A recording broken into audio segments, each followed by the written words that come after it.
We are really enjoying Ghost of Tsushima. Halo Infinite gameplay is days away, and Ubisoft releases everything Prince of Persia related except the video game. Ladies and gentlemen, this is episode 240 of the It's Obvious podcast. My name is Garrett Drake. I'm joined in person, miraculously, by Jacob Alka. Garrett, it's good to see you. I haven't seen you in months. I think I mentioned when I got here that I don't think I've seen you since 2019. So yeah, that's shocking. I mean, granted, we have seen each other digitally through Zoom, but I've not touched your baby skin. Sorry, my hands are like ice. I still feel like me. Yeah. You'll be happy to know. I'm glad, Jacob. It's relieving, but it is good to see you. Also joined by Preston Pugh via Zoom. Hello. How's it going?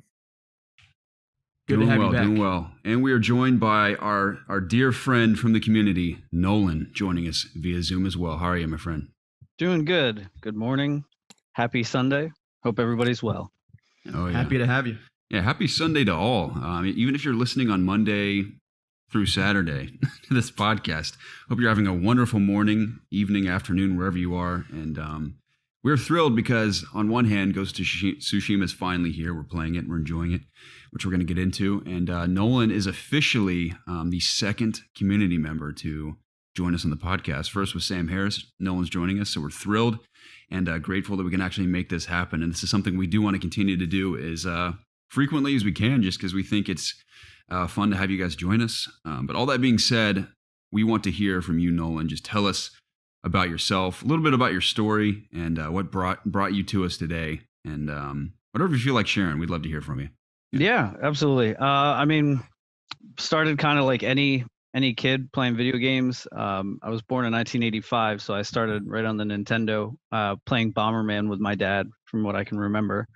And then, just kind of, I actually started playing on PC not too far after that, doing like LAN parties with Counter-Strike and Quake, Unreal Tournament, like games like that. Just kind of going from there. Console wise, I had went back and forth from Xbox to PlayStation. I was originally PlayStation, but I think the PS2 that I had kept burning disk drives. So I was like, never again. I'm just buying an Xbox. And then, so I went to an Xbox. I even at one point had the limited edition Gears 360 Xbox that was like red with the blood splatter and everything. Nice. Yeah, I love that thing. And then almost all my friends went to PlayStation. I mean, I don't know why. You would have to tell me. Who knows? Yeah, we're not fanboys or anything, so I have no idea why they do that. I got a couple hunches as to why. They're probably really dumb for doing that, if we're being honest. I mean, it's not like there's good games to play on it. But so therefore, I'm in the process of building a whole new PC so I can join the master race. And outside of that, I started out of the blue with some of my jobs. I wanted to listen to podcasts, tried to find some game podcasts, randomly came across It's Obvious. The more I listened, I had started to realize not only do you guys share the same thoughts and passions through gaming, but through music, which me and Garrett have talked a little from the bands that I had played in. Probably we're in the same venue at some point together that we just can't even really figure out. And food, because that's, a majority of a discussion here. So Yeah. We do like our food here. yeah. So, I mean, that's it. I just kind of started picking up. I know I started listening probably around the 150s, I think. Okay. Nice. So Don't go back, whatever you do. I mean, Just don't do it. I've went back and watched like some of the couple videos here and there that you guys have talked about Oh boy. to see some stuff. It was funny. Yeah, I mean, and I even tried listening to other gaming podcasts, and none of them just didn't care for them. So here I Man, am. I find that fascinating. I do too. Anytime someone from the community is like, "Man, I've tried other podcasts, but it just doesn't feel the same as yours." I'm like, it doesn't make sense to me, but I'm grateful for it, and it's awesome. Do you think that is because like you can relate to us so much, or is it just because like you don't like the structure of other podcasts as much? I mean, there's definitely a relatable aspect with you guys as far as common ground. Not even outside of not fanboys. It's one of those. Now, I'm going back, kind of talking about the other thing that you guys were talking about, the other podcast. If Fable did come out to the Xbox, that would be tough for me to not go that route, because I did fully enjoy the Fable games. but no, I think there's just a common ground there, and there is some podcasts that are just so fully structured that it's kind of annoying. Yeah. Mm-hmm. And here we are. We're like, reboot, dude. We have more structure now. Yeah. Sick. Yeah, but there's still a free form to the structure where you guys sure. have Yep. like where there's some that you can tell that they're just scripting the whole time, and Mhm. I can't do it. Yeah. We're like the most loosely structured that we can possibly be. You know, we leave in all the imperfections and all. Like I could like just go nuts with the audio and like cut out. Like I know like some podcasts will cut out all the breathing, all of the all of the likes. Might as well just kick me off and make then. it like almost robotic in a way. But we're like, here we are. This is who we are. Here we are. And that's about it. But Nolan, one thing I want you to talk about a little more, the bands you've played in and played with and shared Yep. stages with, because I think Preston in particular will think that's really cool. 'Cause Yes. I thought it was awesome. So just from the local bands that I was in, so I grew up on a farm, but I mean this was no bands were playing anywhere near me, minus the local like dive bar band that The did local covers. cattle. Yeah, right, and the cows that played their own instruments.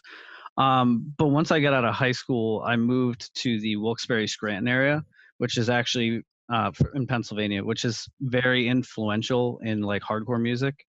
A lot of like big, like even outside of hardcore, like even bands like Title Fight and like some pop punk bands have came out of that area. So there was always shows going on. I mean, probably the biggest band to come out of that area was Breaking Benjamin, but I mean, I don't really care for them. So it's, well, them and Motionless in White. So Motionless in White, I actually grew up playing shows with them in like VFWs and like It's awesome. YMCA halls and stuff like that. And they were always doing the thing that they are still doing. They were always doing the makeup and like all that other stuff. It's crazy. So that hasn't strayed. Now the style of music has obviously changed over the years to hit the mass group that they're in now. But so I started playing like shows with them. We did even a small tour with them once where we went just like down East Coast. We went from Pennsylvania all the way down to Florida and Nice. back up. And then from there, we got in big enough where certain bands would come into town, we'd be the ones that were, playing with them to make sure, just to grab the most tickets. And I've always played with some whatever bands, but so there was a band from Long Island, New York called The World We Knew. We always played with them for a while, and then out of the blue one day they called and asked if I would play bass for them. So I started doing actual touring with them, and we played with bands like Hundredth, Amur, and like because Amur's also from New York, and just kind of we did a bunch of shows with like Bury Your Dead and a few other bands, as just kind of like working your way through that. Through them, I had then met other bands, including Within the Ruins, who's the next band that I started playing for. And then Within the Ruins, I played like Bamboozle in New Jersey, where the main stage that I shared was with ICP, which was kind of funny. In the Insane Clown Posse outside of that. But like the biggest tour that I did with them, it was us, Stray from the Path, Despised Icon. Who else? There was somebody else. I know you mentioned For Today at one point. For Today, yeah. So it was in order. It was us, then Stray from the Path, For Today, and then Despised Icon and Winds of Plague. Were like that whole, and it was like 2.5 months long that we just kind of. That's amazing. All over the country, Canada, kind of up and down. I played like South by Southwest. We did stuff kind of like all over the place. But we even in South by Southwest playing with bands like Veil Maya and whatnot randomly. So like it was just cool to like have that experience. I don't have a ton of video from it. Garrett has seen a couple clips, but I did that for a good 5-6 years. Oh wow. And it was funny. The one thing that I didn't sell, like all I had to my name was my equipment and the clothes that I had, in a duffel bag or a laundry basket, and my Xbox 360. It was the one thing that I was like, I'm not getting rid of this, because when we stop and there's nothing to do, like I have something. Yeah. Very nice. Man, that is so awesome. That's awesome. But I definitely played. I know I played in the Masquerade. I know for a fact that I was there. Yeah. Mm-hmm. Yeah, probably long before because I've worked at the Masquerade for a while. I guess I may never work there again because of the pandemic, but I worked there for a while. The new location. I guess you played at the old location. Probably. I mean, it was this like was a haunted house. this was well over almost 10 years ago. So Yeah. Cool. Yeah, that's amazing. Because I know, I mean, the three of us have listened to hardcore metal for a long time. Preston and I dabbled in like a metalcore band for a little while. But we never shared stages with bands like that and went on big tours. So it's pretty sick. yeah, I mean, it has its ups and downs. You know, you tour the country. I'm friends with a ton of people still that I've met through that industry. If you're not high up in the chain, it's tough to live. You learn to eat on $5 a day, or like the little Caesar's pizza catering that they give you. Yeah. And even then, you feel like you're that's a prize at that point, because it's just tough to eat. But it got to a point where I was 25, 26, and I was just like, I don't own anything. Like, it's done. Like, I had to move on at that point. Yeah, that's insane. I had that realization. I became pretty good friends with one of the guitar players for Woe Is Me. Mm-hmm. And he kind of told me all that, which, you know, at the time I kind of like associated Woe Is Me as being like one of the top like metalcore bands, and even then, like you said, they were like struggling to survive like financially. Yeah, it's just crazy. It can be tough if you're, even the times where we were doing headline shows. It's, you know, you make your money out of it, but you still have to pay merch fees, royalty, you know, all that stuff has to get paid out.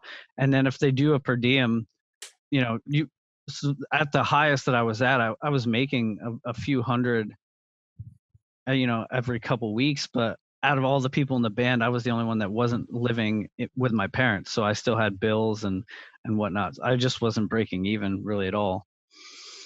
Gotcha. Man. Yeah, I guess it's just because of just you know, when you're involved in that, you know, when I guess what I'm trying to say is it's just not, you know, mainstream. So just, you know, the revenue flow just isn't there when you're only, you know, the people coming to your shows are just like these small cliques and stuff. Yeah, I mean, even like, you got to think of the highest bands at the highest. Like, yeah, they're like, so around here, like August Burns Red is a huge band, and they've all been able to buy houses and things along those lines. But like, they're still not that big. Like, they're making money, but they're not.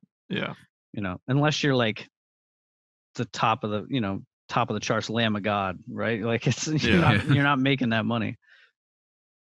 Man, that's what's wild is that's especially mine and Preston's fear. Every time we see Veil of Maya, we're like, I wonder how much longer they can keep doing this, because every time we see them, it's been a pretty like moderate sized crowd. Yeah. And they've never played anywhere, as far as I'm aware, in Atlanta beyond the Masquerade, and there are much bigger venues here. So it'd be cool to see them like play Tabernacle or something one day, but that's always our fear with bands like that. It's like, we love their music, and even August Burns Red is miraculous. Yeah. That on one hand, they're still around, and then secondly, they've maintained their sound for so long. I'm grateful for that, but I guess it's the few and far between that make it to a point where it's sustainable. Yeah, I don't know. It's tough. It is. I mean, especially now, I'm honestly glad now that this is not the industry and career that I have, because this would be probably the most scariest time to be a musician. Yeah. For sure. Yeah, undoubtedly. I remember, do you like Code Orange at all? I don't mind them. I watch some wrestling here and there, and so they're always doing stuff on like wrestling. I haven't really like fully got into their albums, but some of it's not bad. Yeah. I like a few of their tunes, and I remember when their most recent album came out. I think it released like days after the pandemic, like really became relevant. And they did an interview with someone, and they were like, "We are so screwed." They said, and but I think the WWE, or like you said, the wrestling has kind of helped them out. It sounds like. Yeah, I mean, they make money and stuff off of that, and I mean, I don't get me wrong, I still have friends that, like I said, through the industry that I know from all over the country. A lot of them have honestly started streaming, like playing video games and or doing like play-alongs, like playthroughs, just anything to make money. Like the one guy that plays guitar, when I was in the world we knew, he now plays for Fit for an Autopsy. His name's Tim. Nice. So shout out to Tim. He has a whole streaming schedule. He does things where he talks about music, plays video games, does all sorts of things. Yeah. So he's doing, his thing on Twitch and just trying to sustain. Yeah, I don't know if Jonathan Vigil from Ghost Inside still does it, but I remember especially the hiatus they were on. He would stream pretty frequently, like Hearthstone and stuff on Twitch. Yeah. So yeah, it's interesting to see that. Yeah, Mike Shinoda, actually, from Linkin Park. He's the rapper, if people don't know, but he gets on Twitch like Monday through Friday for like a couple hours every afternoon. Yeah. And he will literally sit there and make new music in front of like a live audience. That's cool. And he even put together a whole album where people would like send in music to him, and he would like, like remix it and remix stuff. it and all this stuff. So he has a whole album out now that's just fan-made music. That's sick. Yeah, Yeah, that's really cool. awesome. Yeah, we've been Nice. watching, like, there's a couple artists that we even like to. Anthony Green has done stuff, and we've been watching him do like acoustic guitars stuff on Twitch. We had tickets to go see this pop punk band. I don't know if you guys heard them, called the Wonder Years. Yeah. We were supposed to see them. They obviously canceled that tour, so they did like a whole concert. They like in this like studio, they recorded everything and had video, and like, so if you bought a ticket for the show, that was like your way to watch them. Like they did it live, and we couldn't watch them live at the time because we were up at our lake, just camping. But like when we came back, we watched it, and it was cool. They answered some questions and just played like a bunch of acoustic songs. Sweet.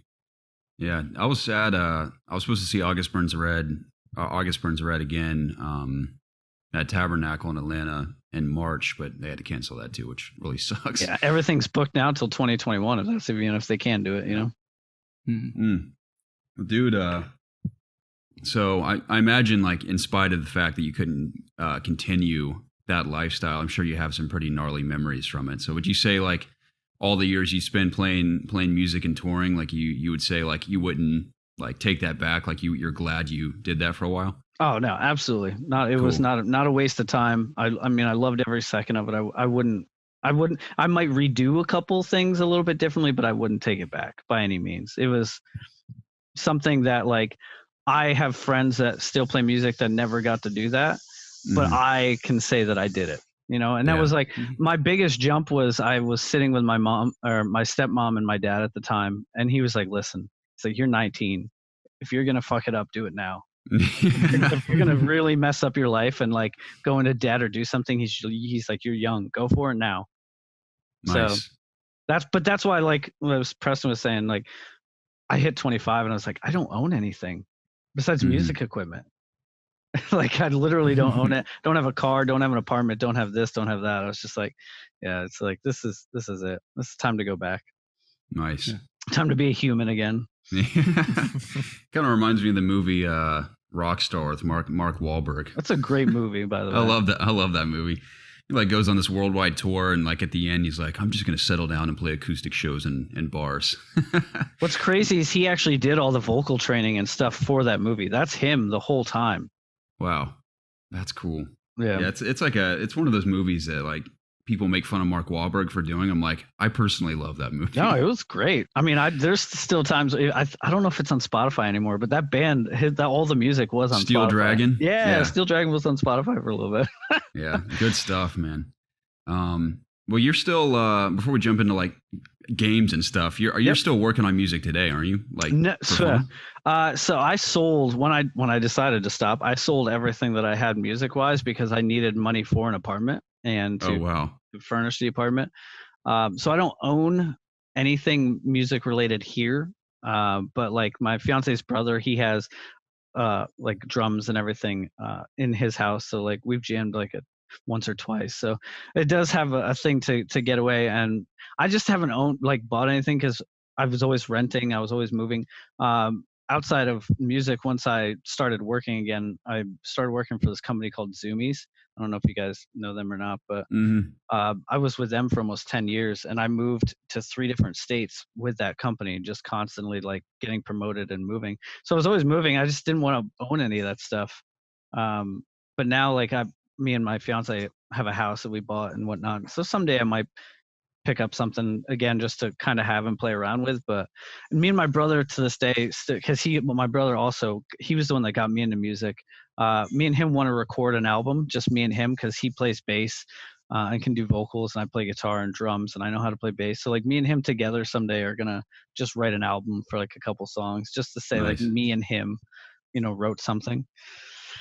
Sick. But that's it. Yeah, I'm not making any music. I'm focused on I'm working and playing video games, enjoying time with my family, and my kids playing soccer. So that's kind of where the focus has been.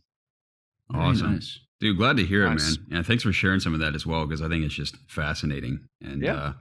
grateful you could join us today. Anyway, video games. We want to hear from you first. What have you been playing?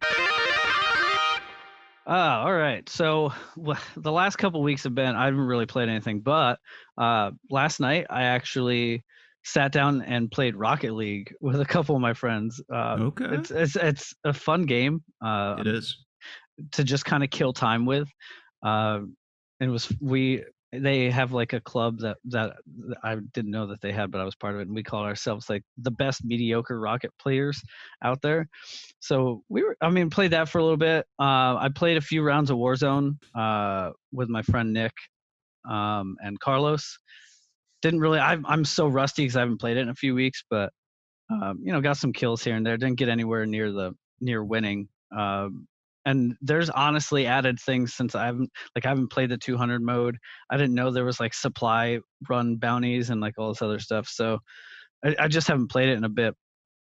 Outside of that, I've been playing this game. I don't know if you guys have heard of it all. It's called Risk of Rain 2. Heard of it? Yep. So I went to E3. Probably it was the last one. Obviously, they didn't have this one that just happened, but the one previously when Borderlands 3 got announced, I went to that PAX, not E3. I went to PAX Cool. up in Boston, and Borderlands is one of those franchises that I just love. Me and my brother have played it since the beginning, and so I made the trip to PAX because they were gonna finally announce Borderlands 3. Got into the room, everything that was probably one of the craziest moments in video games that I've ever been a part of, to like be into a world premiere actual live event that's going on. But they were just talking about like games that Gearbox was also funding, and they brought up this game called Risk of Rain. And it's actually a lot of fun. It's a game that you can kill many hours with very quickly without you knowing that you're doing it. Nice. Yeah, I haven't seen any gameplay from it. I've just heard the name. Yeah, so it's Risk of Rain 2. Gearbox did it with somebody else. I don't know what's the best. What's really the best way to. It's a different kind of art style. I know you guys have talked previously like how you like those certain kind of like cartoony type art style. So it's a really fun game to play in. The names for things are just crazy, kind of funny. Like items you pick up, like they don't correlate to what they would be whatsoever. There's like a ukulele is like this thing that gives you like it just gives you a wider area damage and things along those lines. And each character that you pick has different things that they're good at. They have different items that they're better with. They have their own like specializations. The game in itself is still, it's better on PC as far as the releases. So Everything is. Yeah. So the releases themselves are about a month ahead of console. So console's getting everything about a month or two behind as usual. And but it is catching up. So the console's just got what they called artifacts. I haven't really dabbled into so much of those yet, but it is just a cool thing that's been added where it gives you more hunting. And you literally just, all you do is you travel this map to find this, what they call the altar. When you start the altar, bosses come out, but the whole point is the faster you go through each level, the harder it gets. And there's no cap. You can literally just keep going, but eventually it gets to the point where you're going to die in one hit, no matter how high and of a level you are. You can stack your items too. So like you can have 20 of these things called war banners, and the war banners, like basically every time you level up, drop this banner on the ground and it gives a bubble and it increases your damage output by 240%. And you can stack those up to like 20 if you really want to, but unless you're in that bubble, like you're not doing anything, you know? Yeah. So it's a cool game to play. I would suggest that. I got it on the PSN for like $15 because it was on sale. But like the first game that I played with my friend Jesse, we played for 3 hours and it felt like 5 minutes. Yeah, Nice. That's cool. I So- need to look into that because I've heard that title many times. I just have never even seen it, but that sounds pretty cool. Yeah, I mean it's just a fun. My problem is I'm getting kind of blown out on the battle royales. It's just it's getting like, so I do play Fortnite. I know it's whatever, but my son who's 9 loves it. I mean, at that Of course age, he like does. that's exactly right. He's doing the dances and wants the skins and like all this other stuff. But like he has my old Xbox because I bought my PlayStation. I'm like, here, you can have this. I don't want it. So he plays it on the Xbox and I play it on the PlayStation. But like, and I just play it for fun. I'm not trying to be competitive. I can't build worth a crap. But like, Is he better than you? absolutely. Yeah. Like I've watched him sometimes and he's just, all you hear is like as he's like building and you just watch him just going up in the air and I'm like, all right, I'm going to stand on here and snipe because I don't like, but he loves when I play it with him. And there's just, as a feeling as a dad, it doesn't get better when like you're playing duos and you just smack through that lobby and you win and he's hype and it's just like, it's a whole different feeling. So like it gives me a reason to play it. Once I get my PC built, I'm gonna start streaming it a little bit with him. I know because of his age, like he can't be on the camera and whatnot, but it'll make good content.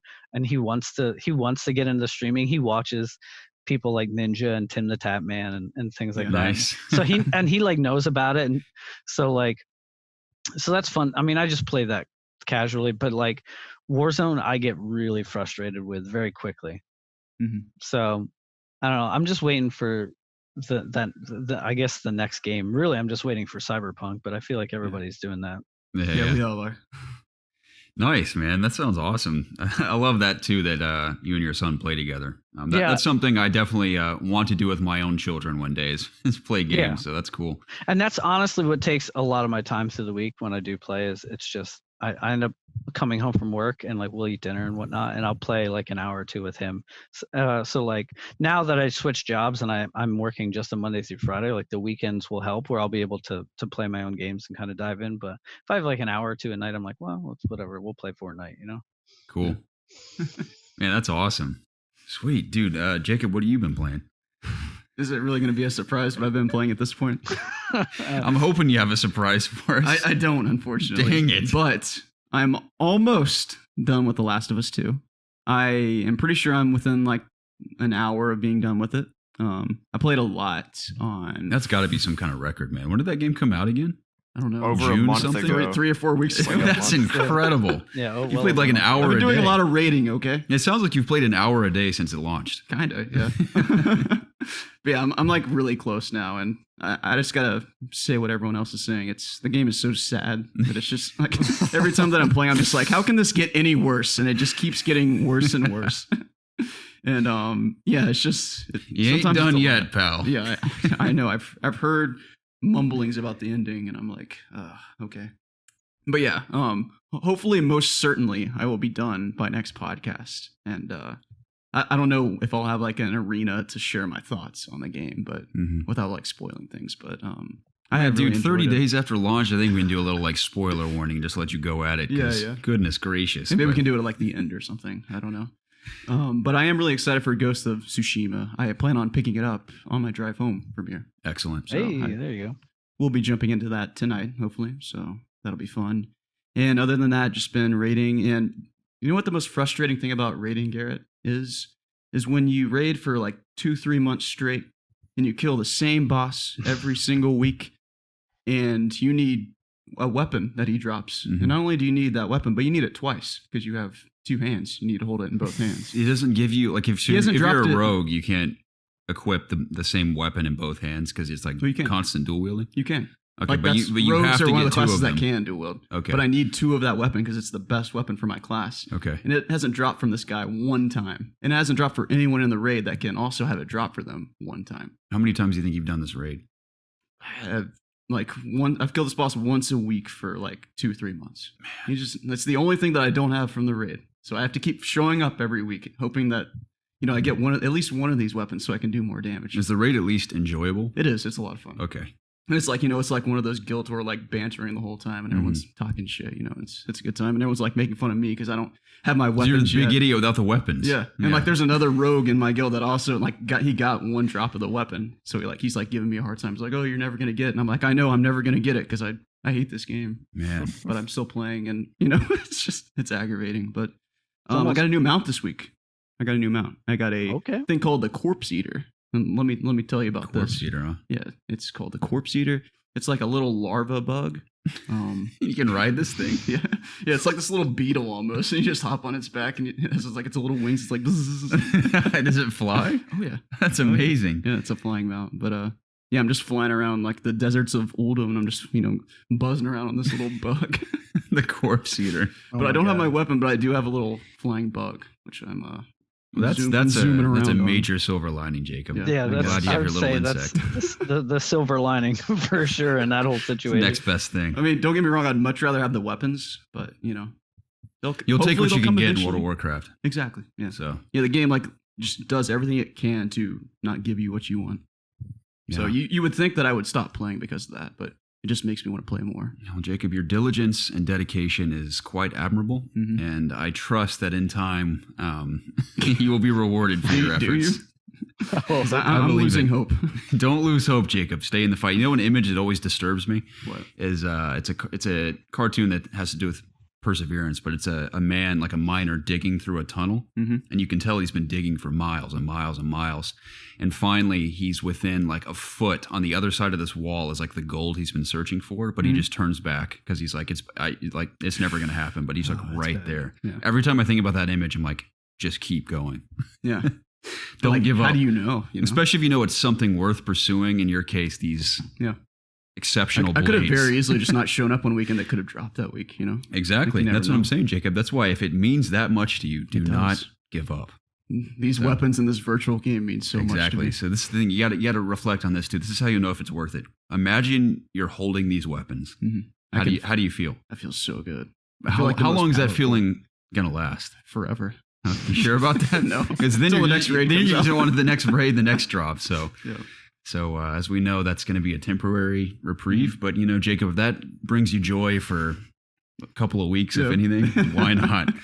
So, but the most aggravating thing is that they're so much better than like the other weapons that I can equip that it's like aggravating because other people in the raid have their weapons and like they're doing more damage just because they have better gear. Dude, you really are such a loser. Yeah, I suck. I'm amazed I haven't kicked you out. You ride around in your dumb beetle. I should just be kicked out of the guild. Here comes Jacob buzzing through the skies ready to do the raid with you guys. Has no weapons. That is hilarious. Yeah, that's the mental strain that I'm going through right now. And I've also not been playing as much games because I'm kind of dating someone now. Kind of, or you are? I am dating someone. Okay. So things are going well on that front, and she's great. So congrats. Thank you. I'm glad to hear it, Jacob. Yeah, I've been single for a long time, so it's kind of refreshing to have someone that wants to listen to you complain about stuff. Complain about each other's days. Yeah, exactly. That's pretty much what a relationship is. You come home, you're like, today sucked, and then you talk about it, and then you watch a movie and eat some snacks. Yeah, I was telling Garrett we watched. That's what a fulfilling relationship is, Jacob. Yep. It's weird not being in a relationship with just myself. Not that I enjoy being single. Like I love just doing whatever I want whenever I can, But last night we watched Dumb and Dumber for the first time. Like she had never seen it, so I was like, God. Okay, we're watching this right now. Allow me to change your life. And then we watched Drive after that. So she had never seen both of them. Two great films. Two of my favorite movies. So nice. That's what I've been doing this weekend and pretty much my week. Sounds great, but man. Thank you for letting me share as a fellow. Thank you for sharing. This show. Yeah, I'm always thrilled to hear from you, and it's even better that I can just sit this close to you and hear from you as well. You can touch me, caress me. Well, I've been doing that since you walked in the door, so I will continue to do so. Preston, what have you been playing? I know you were at the beach for a week. I was at the beach. I don't feel good right now. I feel awful. Like what kind of awful? You think it's COVID? No, like hungover? No, I'm not hungover.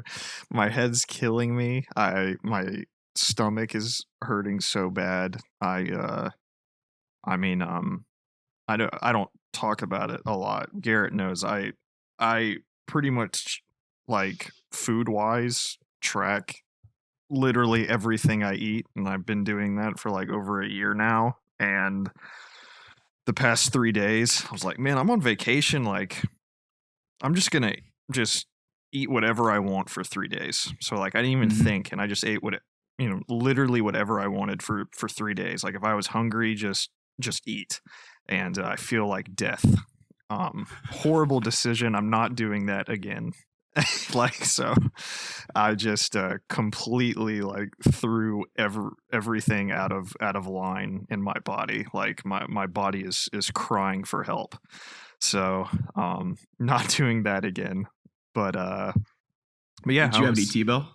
No, we went to just a bunch of like seafood places, and I just ate whatever. Went to town. Got a few drinks. Definitely drank more than I typically don't drink any alcohol at all, but I drank a few drinks. And Attaboy. What's that? I said attaboy. Oh yeah. But did that. A lot of dessert. I ate so many sweets, dude, like pies and cakes and donuts and ice cream, and I think that's probably what got me the most is in terms of making me feel bad. But anyways, besides that, yeah, vacation was good. Just was at Gulf Shores for about a week. Spent time with the family, had a good time. Very pretty out there, very hot. I'd wake up every morning at around 9 or 10, go run a few miles, and I typically like to run between like 3 and 6, depending on how I'm feeling. And like, besides one day where it was storming pretty bad, I got to 6 just because it felt great outside. Like, I wasn't even sweating because like the wind was blowing so hard. But the other days, dude, it was like all I could do to get to 3 because I was sweating my butt off so profusely. Like, it was like 1,000,000 degrees outside, but still the view. Do you run on the beach or do you run like on the streets? Well, I tried on the beach the first day there, but it was an absolute disaster, dude. Like, typically, I'd like to run kind of like on where the tide comes in, where there's like some flat ground, but that did not exist, dude. So I was like weaving in and out of people and like stumbling on like mounds of sand and stuff. Like, it was not worth it. But the condo we stayed at had this like really nice neighborhood area that was like surrounded by some bodies of water with like ducks and seagulls flying around and stuff. So I typically just ran through there. It was like a pretty area to run through, so I ended up doing that the rest of the week.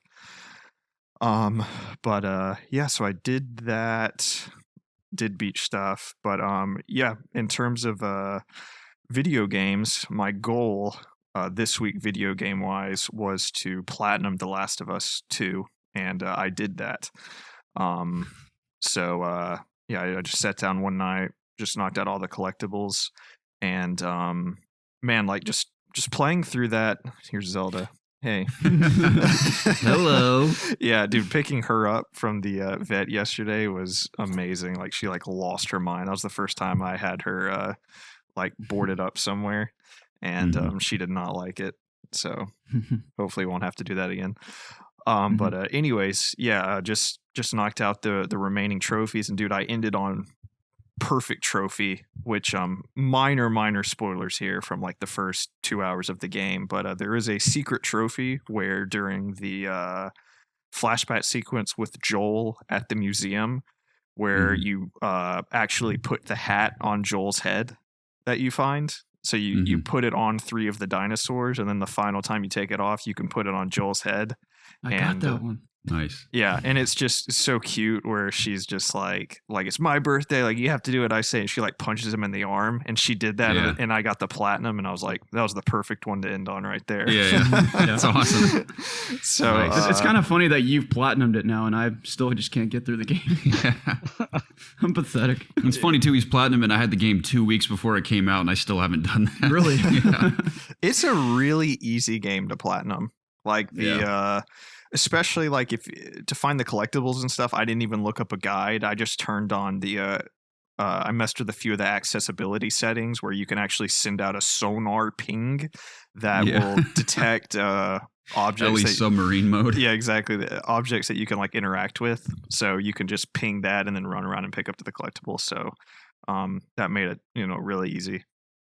But Nice. yeah, man, the more I reflect on that game, it's like a fine wine to me. The more I just really, really appreciate it. Like I really liked Abby after beating the game, but like I really, really like Abby's character.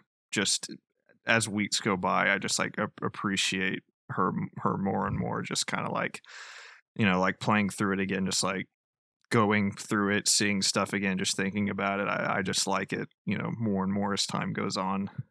So Yeah. Yeah, it was nice that my uncle finally beat it as well. And I talked to Garrett on the phone a little bit about it, but he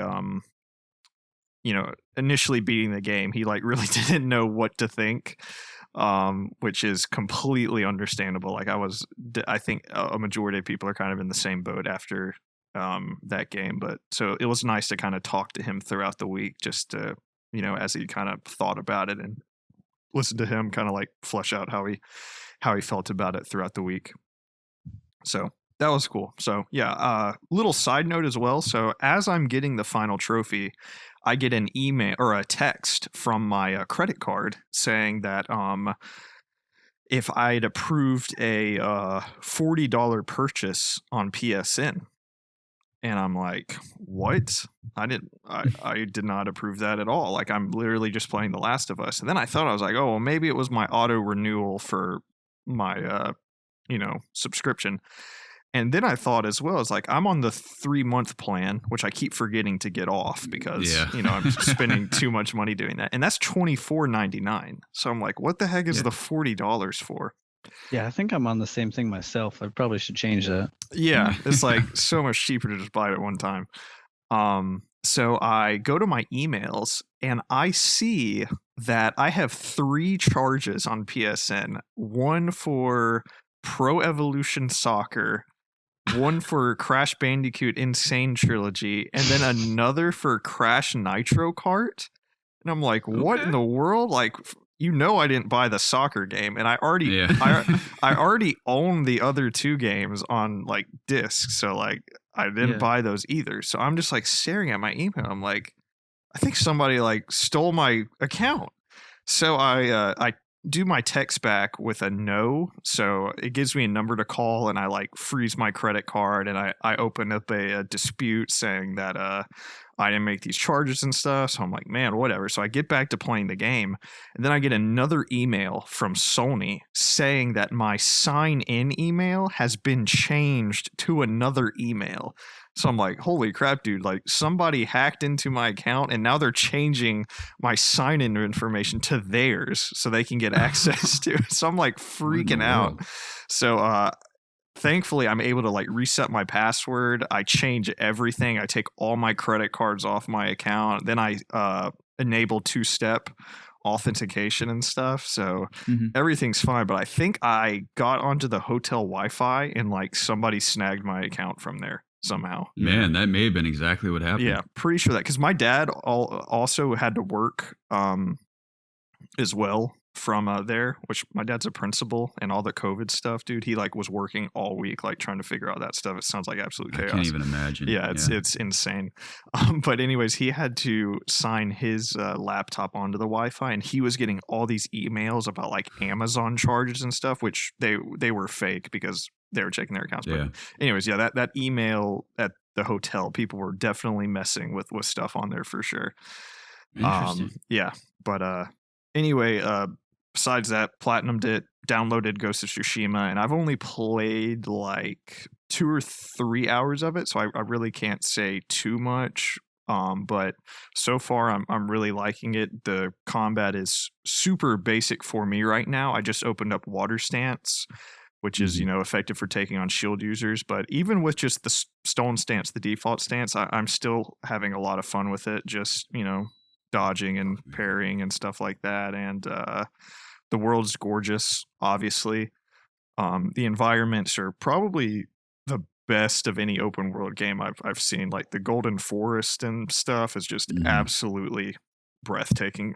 Some of the character models are a little wonky. Some of the animations are a little wonky.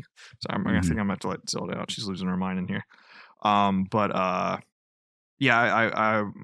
interested into hearing what you think, Garrett, because I know you've played a lot more than me. But my like baseline impressions are that I'm enjoying it a lot so far for the 2 hours that I've played. Yeah, before I talk about Ghost of Tsushima, I'm going to read like a bunch of community questions that people submitted just so we don't overlook anything. But yeah, I've a fair amount to say as well. I've played close to maybe 8 to 10 hours now. But yeah, we'll get there because I'm definitely liking it a lot. Aside from Ghost, the only things I did this week were Warzone as well. Zach and I played a fair amount. I think the highest we got, we ranked 4th, I think. And imagine, and Zach and I have that problem where every time we get towards the end, we get sandwiched by like 2 different squads. Yeah. But positioning is huge, especially at the end. Yeah, dude. Every time we play Warzone, it's funny because earlier in the week, I was telling him, I was like, man, like I think half my problem with Battle Royale is that most of them, aside from, of course, Hunt Showdown, all the environments feel very similar.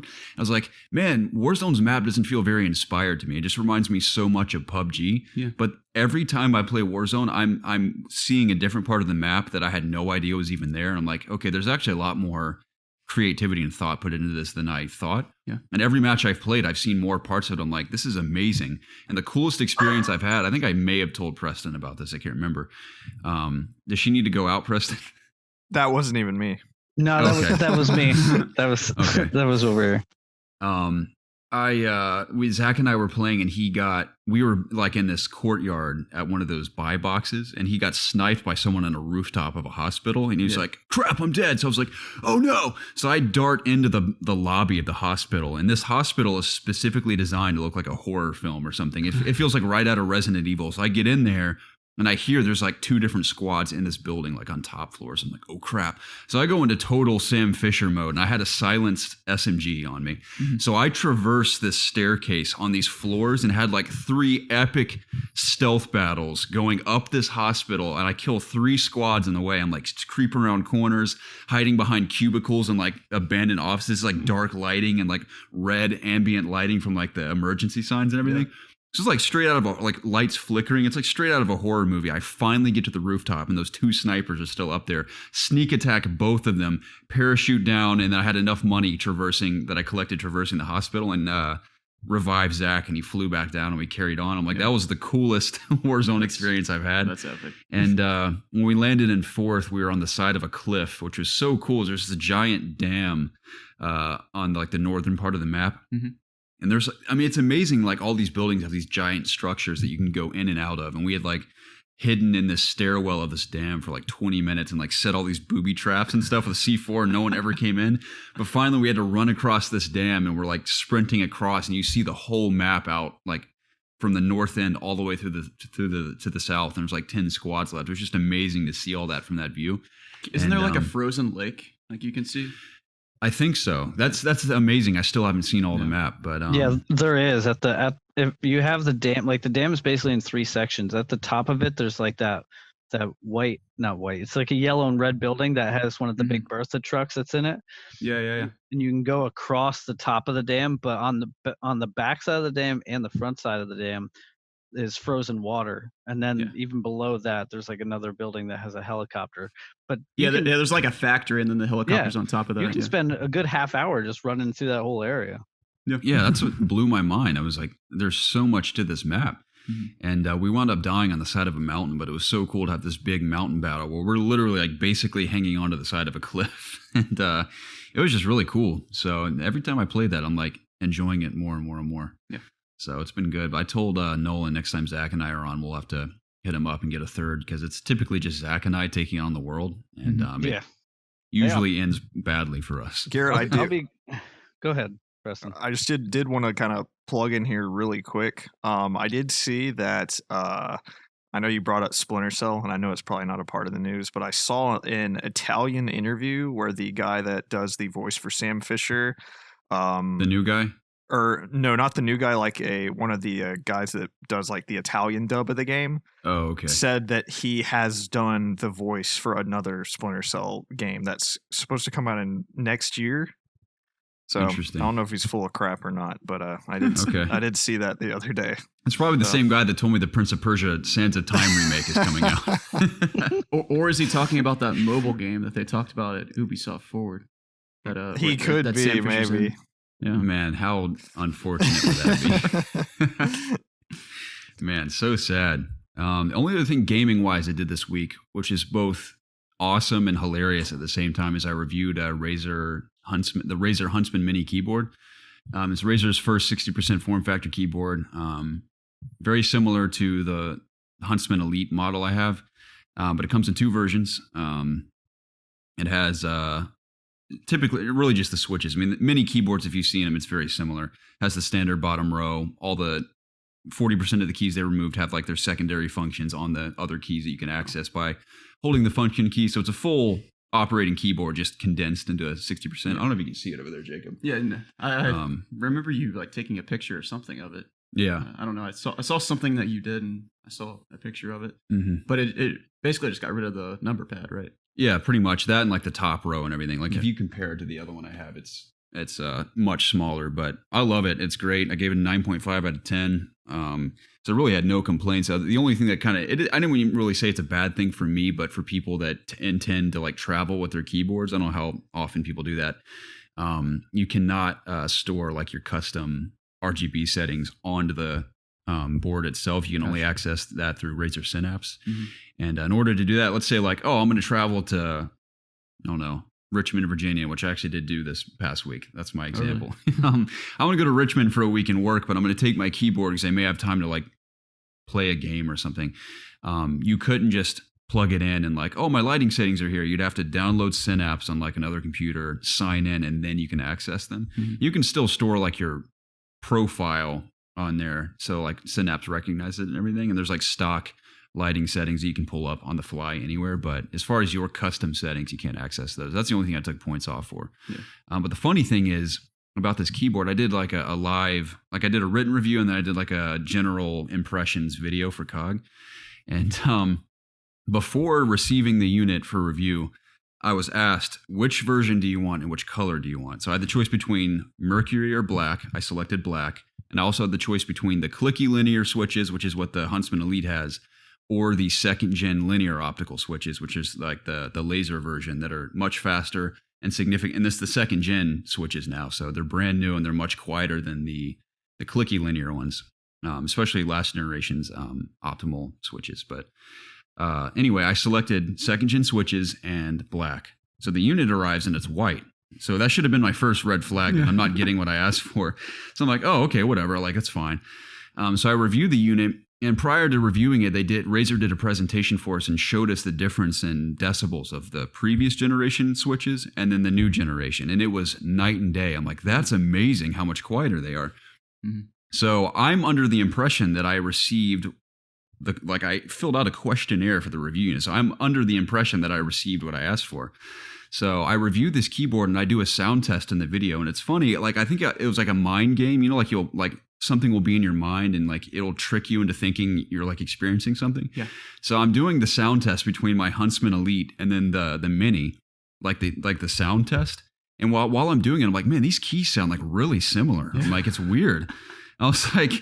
I'm like, I know that I asked for the unit with the quieter keys. I'm like, either they're doing cheap parlor tricks or maybe I'm losing my mind, but the keys sound very similar. I'm like, and I make the video, I'm like, whatever. I mean, I'm just going to take their word for it.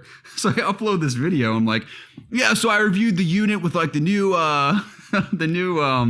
switches and it's pretty sick. It's quieter. And so I do this video and I realize that someone's like, dude, I think you might have the clicky switches. I was like, man, maybe I do. So I like really start digging into this thing and I realize I'm like, I do have the clicky switches. Yeah. So not only did they send me the wrong color, but they sent me the wrong keys with the wrong switches. So I'm like, well, dang it, dude. Other than that, like the keyboard's still exactly the same as the others, just different switches that still feel great. There's the same switches for my Huntsman Elite. So that was like the one goof that like really frustrated me. I'm like, this whole time I'm thinking I'm reviewing something that I had specifically asked for, but it's like not the same one. Right. So that was kind of a bummer. But aside from that, amazing keyboard. If you want a mini keyboard, I haven't played on any others except for Preston's. I think Preston, what kind do you have again? I have the K95, I think. Corsair. What brand is that? That's Corsair. Corsair. Okay. Yeah. Yeah, see, I like Preston's a lot, and that was like the first experience I had on one. So I knew I wanted one. I just didn't know when I was going to get it, and this kind of came at the perfect time because I was already considering picking one up, but this is brand new from Razer.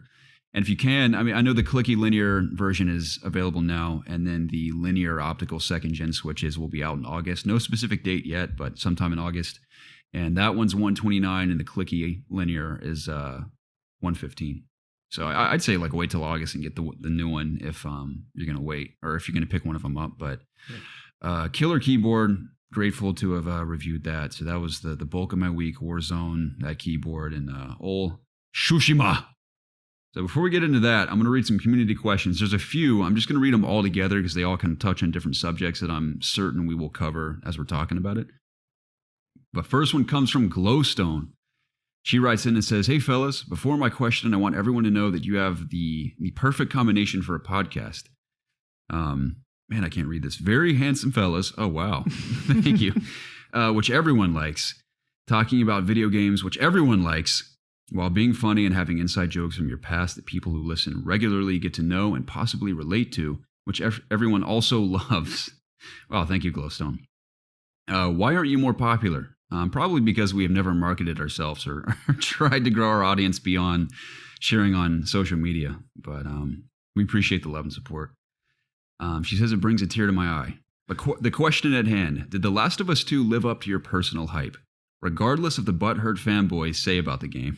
Also, what are you hoping for out of Ghost of Tsushima? Unless it has already come out at the time you're reading this, in which case did that also live up to the hype? Because I know you could very well be a freaking balloon considering how pumped I was about a samurai game from the infamous developers. Love all of you boys. Keep the show alive forever. Glowstone, thank you so much for writing in and for the love and support. Last of Us Part 2 hype. We've talked about this a lot, so we'll keep it brief. But for me, absolutely. In some ways, it exceeded my hype, certainly. Like, of course, presentation, story, definitely. Gameplay in some areas, absolutely, but more or less anything that either met my hype or exceeded it was presentation and story. What about you, Preston? Yeah, same here.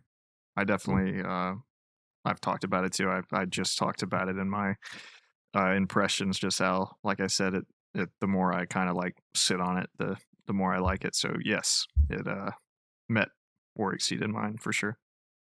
Nice. Nolan, you have not played Last of Us Part 2, is that right? Yeah, I haven't played it yet. Okay. I've vicariously, my friend, he has played it, I think, twice through now.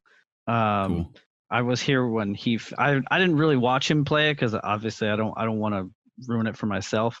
But when he was done playing, he said was literally the most roller coaster of emotions game he's ever played.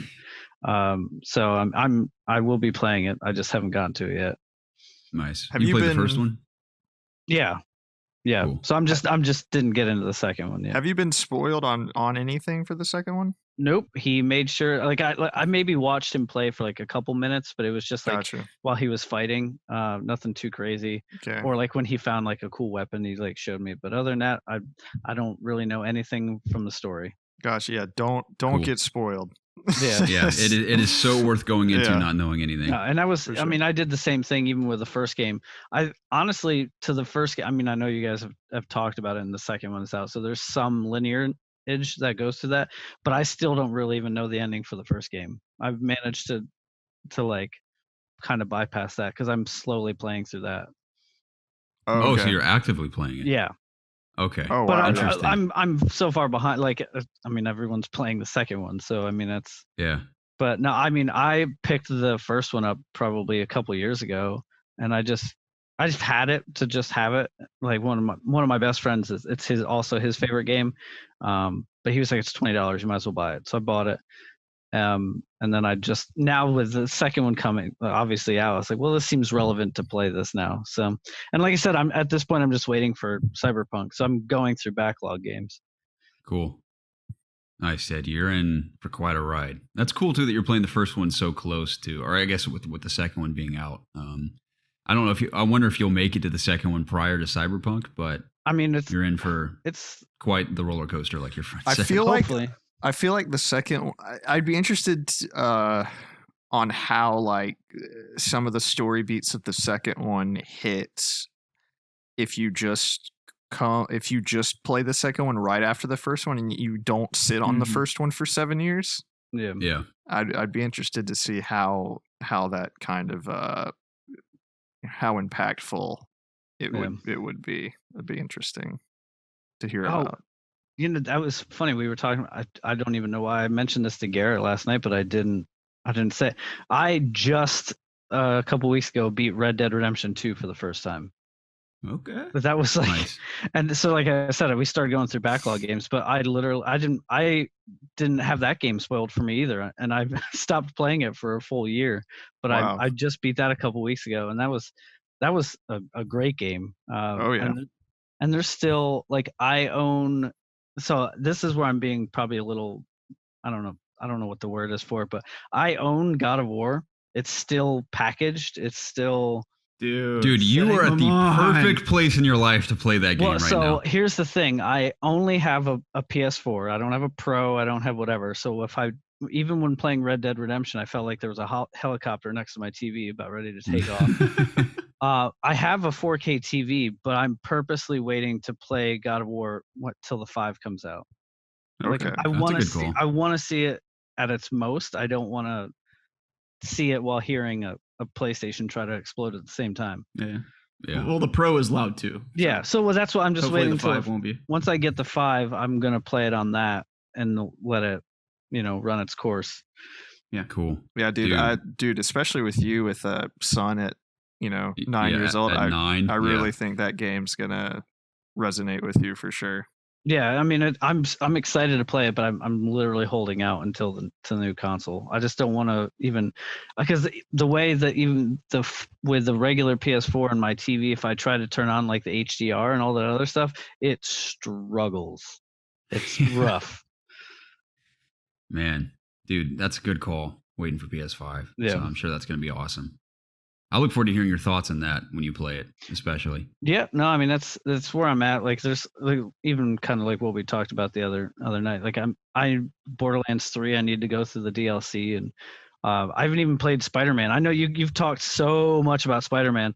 It's the same thing. Like, I don't want to play it because I won't see it in high def and everything else. I'm gonna wait till the 5. Probably play it close as I can to Miles Morales. Yeah, definitely. Nice. Sweet. Jacob, so you're very close to the end of Last of Us 2. Correct. Would you say, I mean, you're so close that you're able to share, like, if you think the game even remotely lived up to the hype you may have had? Sure. Well, I don't think I've shied away from saying that, like, I wasn't necessarily, like, super hyped for the game, but I definitely wanted to play it enough to see how the story, continues or ends. I don't know which it is yet. But I mean, overall, like, for me, it's completely different from the first game. Like, not tonally necessarily, but like, it just seems like so much more, like, it's definitely a lot more sad in my opinion. And I don't know, it's just completely different, like how things play out in the second one.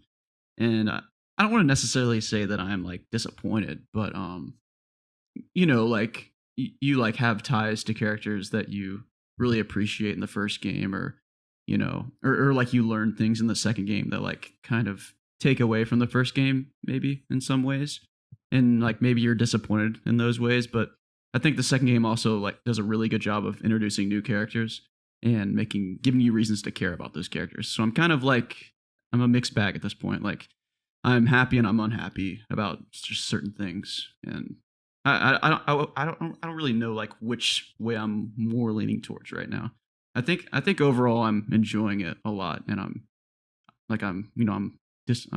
I'm satisfied with how it's played out so far. But again, maybe the ending will change that for me.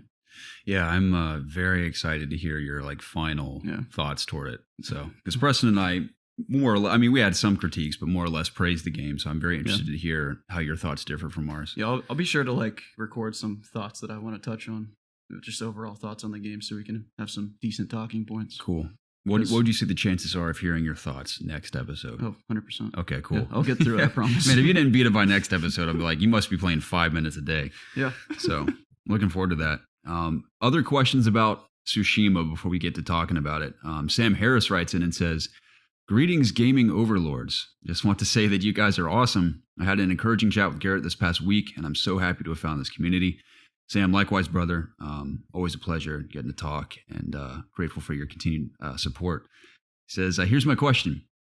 Tsushima no Yurei, sorry, forgive me, my pronunciations are abysmal, or Ghost of Tsushima has released. It's beautiful and the environments are breathtaking. The game has been compared to Assassin's Creed. Do you agree with this sentiment? I, for one, am happy that we have an open-world stealth adventure game akin to AC. I've always wanted an AC game that takes place in Japan. Will Ubisoft have any reason to make an AC game in Japan now that Ghost of Tsushima has come out? Love you guys, and IOG Masters will return next week, and it's going to be a doozy." Oh boy. Stoked for that. Alexander Salamander, which every time I read that name, I love it. He writes in and says, "Howdy, Miles. I've been playing the holy hell out of Ghost of Tsushima, and I can't get enough, which begs the question, what the hell has Ubisoft been doing? I enjoyed AC Odyssey to a degree, but its massive, bland world had me dying inside from boredom. In my opinion, Sucker Punch knocked it out of the park with the combat, exploration, and environments, and just keeping me entertained in general. But here's the big question out of left field for you. Should Sucker Punch take on the new mantle of AC and make more games like this based in other cultures? For example, AC Valhalla, but it's not recycled AC formula." That's a good question. Hell Teacher Loki, which, man, it has been a hot minute since we've heard from you, my friend. If I'm not mistaken, I think you and I played Titanfall together back in the day. It was our one experience playing games together. But great to hear from you again. He says, "Now that Ghost of Tsushima is the last PS4 exclusive, how would you rank all of the Sony first-party games this gen?" One thing I want to say about this question is that not only is that a great question, that will be an amazing question, I think, after we finish Tsushima, because I've only played, like I said, 8 to 10 hours. Preston's played 2. Yeah. So until we play that in its entirety, it's kind of hard to answer that, but this is definitely up there for me already. This would be a good question for a main topic one day. Oh, definitely. I think shortly before PlayStation 5 launches. I mean, it's kind of relevant to it. This is the last big quote unquote exclusive, but especially closer to PS5 launch, that'll be a good topic. Mm-hmm. I think that's the last Tsushima question. All right. So first of all, we'll talk about general hype, even though we've hardly played it. Glowstone wants to know, has this game lived up to our hype in any way?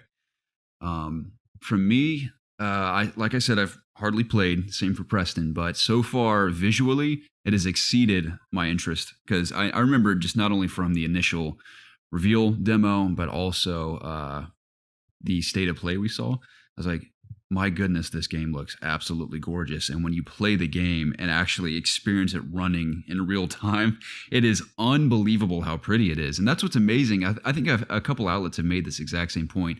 It isn't like that the textures are highly detailed or anything, but just the foliage and the trees and the wind and the color palette is just breathtaking. Yeah. And this is kind of an example of what I meant, how I was disappointed in how Avengers didn't take really any creative liberty with their art design. You mean the video game? The video game, yeah. Not that Avengers has anything to do with Ghost of Tsushima, but it's an example of taking a game and just kind of getting kind of wild with your style. Tsushima is realistic, but it's also sort of surreal. The colors are blown out. It's very stylized. The particle effects are intentionally just all over the place, and it has like you said, not only just the game world itself, but the menus and the systems are all very stylized. Mm-hmm. And that's what's amazing, is that the game can be so packed full of detail in terms of upgrading your gear, upgrading your abilities, traversing this open world map that actually has a pretty substantial amount of things to explore and experience. Yeah. All doing it without a mini map. You're just in the world, following the wind wherever you go. Do you ever think it's too much though? Do you think there's so much packed into your surroundings? Do you think there's too much going on to distract you from what you need to do, or do you think it's just really it helps you appreciate it more? So far, it has been a healthy balance for me. Again, these are my very early thoughts, but I have enjoyed just running around freely, doing random side quest stuff. Oh yeah. Mostly because there's multiple tiers of side quests. There's the very small ones that are you meet someone and go fight a couple of guys. That's it. Then the primary side quests that all have, I think, 9 missions each that feel like small, real story moments where you sort of go on a journey with the character, getting to know more and more and more about these characters, and each segment of their missions is like a new story beat in that story within like the grand scheme of things. That's cool. So those are pretty sweet as well. But I have enjoyed running around the open world. I'm trying to think of just answering the hype question. The only hype I had going into it was interest in the combat and exploring the world. So far, those two things have been phenomenal. From a visual standpoint, one thing I mentioned on Discord, I have to highly recommend this, especially if you have a 4K, especially HDR TV, but if you just have a 4K display in general, go into your settings. And this, I'm not referring to Kurosawa mode, which is also really cool. But for the standard, just colorized version of the game, there's a contrast option. There's default, and then there's dramatic contrast. Now, by default, the game looks beautiful, but you don't realize how washed out it looks until you select a dramatic contrast, and it just tightens the brightness and the darkness of all the areas and like punches up the color, and it like exaggerates the lighting. It is unbelievably beautiful. I mean, the game is already pretty, but when you do dramatic contrast, it makes it just 10 times more visually pleasing. So I cannot recommend that enough. If you want the most out of the color and presentation of the game, play in dramatic contrast. That gets me really excited. It's sick. And Kurosawa mode as well is that's something I like for fun. I'll switch back and forth between, but I love that inclusion too. It's very simple, it's black and white, film grain, and like the audio sounds a little more old school. But it is cool to do like some random duels and stuff with that mode on. But combat is pretty awesome. Now I'm someone who never. I mean, granted, I didn't give Sekiro enough time to like really get good at the combat, but I sucked at it so bad. This is kind of similar, with like the dodging and like the countering and stuff. Preston can say more about it than I can, but I've really enjoyed the combat. I will say initially, the game in its entirety didn't thrill me. At first, I was like, man, this really is just kind of like Assassin's Creed in Japan, and that's what I was worried about. But the more you play, you realize just how much depth there is to Jin. So I think Jin Sakai is his name, how much depth there is to his character, not necessarily like with the writing, which is something else I'll talk about. I'm not thrilled by the writing. It's fine. But in terms of just how he plays, the abilities are endless. It feels like with your different stances, there's tiers within that, your stealth abilities, all of your different combat abilities, your exploration abilities. So there's so many ways to customize him, not only just in terms of how he plays, but the way he looks. And a lot of options there. So the more I've played, with each passing hour, I'm enjoying the game more and more, which I think is really a strong point of this game. And I think that's why the reviews are beginning to make more sense to me, because more or less most outlets have praised this game for being, this is like an amazing open world adventure game that just is so much fun from beginning to end. And when I first started, I was like, this feels very vanilla to me. Like I can go to a fort, I can liberate the fort. There's pretty cool combat, like in its most basic form. I can customize my character and the world's pretty. I'm like, this is fine. It's suitable. I've done this a million times. At the very least, this game was in ancient Japan and it was very stylized. So those things I appreciated initially, but I was not that stoked. Like I didn't find myself playing for a couple of hours, walking away and feeling like I wanted to go back in. I kind of was like, I should probably play that a little more. But I've officially reached the point where I can say the more you play, the more fun it becomes, because you're constantly finding new things to collect throughout the world that are all valuable, like in different ways. You're upgrading your appearance, you're upgrading your combat abilities, you're seeing new sights. That's the thing about the game, dude. It's so beautiful that I'm stopping to take screenshots every 5 minutes. It's like every corner you turn, there's some beautiful sight to behold. Yeah. Well, I assume like what's like a cool thing that you found in the world? Like, do you find like a weapon or something? I did find a new katana, which is pretty cool. It was really up on a giant cliff that, well, I was not like, a fox didn't take me there, a bird didn't take me there. I just saw a giant cliff that looked like I could climb it. It just reminds me of... Which one was it? I can't remember. Did you find a katana as well? I did. I found one with like flames going up the... Okay, that's what I found. Okay, yeah. I don't think it's just like a different... I don't think you get different swords. I think it's like kits that just make it look different. Yeah. Okay. So one thing I do want to figure out is if you can just swap weapons at will, because when I went to upgrade my main katana the first time, I had to choose either the default one or the one I found. I was like, well, I kind of want to use the default one because it's like his father's sword. So I chose that. So I don't know if you have to kind of pick and choose. It'd be cool if you could just... I think you can just switch the kits at will. I think it's just purely cosmetic. I don't think it's... Okay, I hope it is, because that would be way more enjoyable. Yeah, I'm pretty sure it's just cosmetics. Cool. But yeah, like another example is like a fox will take you to these shrines and you can honor them, and you like over time it'll unlock new slots for your weapons to add charms to. Yeah. That's a whole nother depth to combat, all these different charms you can add to your weapons. And the effort you put into finding these specific things to upgrade all your gear, and like ways to upgrade your health, like seeking out these hot springs you sit in. What else is something that's cool? A plus to that is you get a nice look at Jin's. Oh yeah, Jin's ass. Yeah. Yeah, it's a good looking yes. ass. Yeah, he looks great. Now I want to go get it. I do want to say with the combat that if you are feeling that, which I don't think I felt that way, just because every review I'd heard pretty much said like, hey, things are gonna feel vanilla at first, but like trust me, it gets better. So like I just had that at the back of my mind. But just check out the skill tree and just look at the animate. Like there's a little video that plays. Just if you just like look through all of those, just how cool they look and just how many like skills you eventually unlock, it just kind of like tells you like, you know, what you can expect.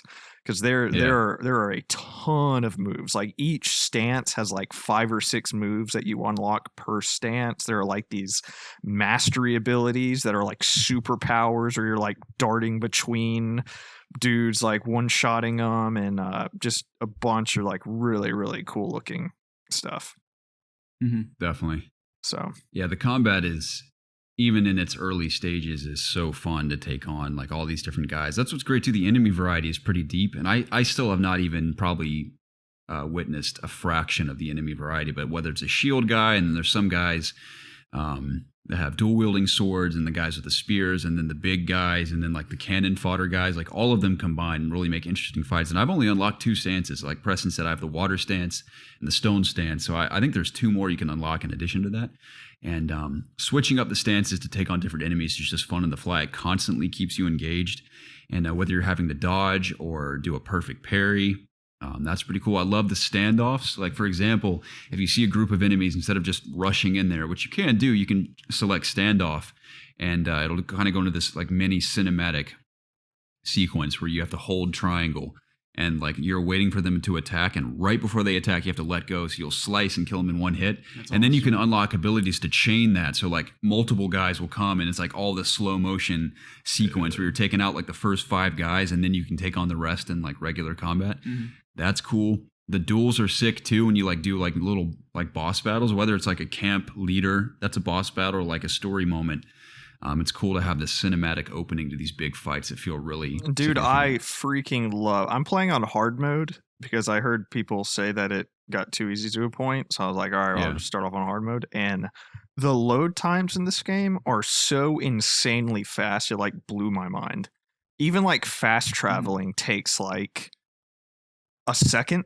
Maybe it's the fastest like fast travel I've ever seen in an open world game that looks this good. And like Garrett was talking about, I was doing a boss battle from a camp. Like I liberated this camp, and you know, this boss fight started. Like camera zooms in, it's like all like super cinematic and awesome.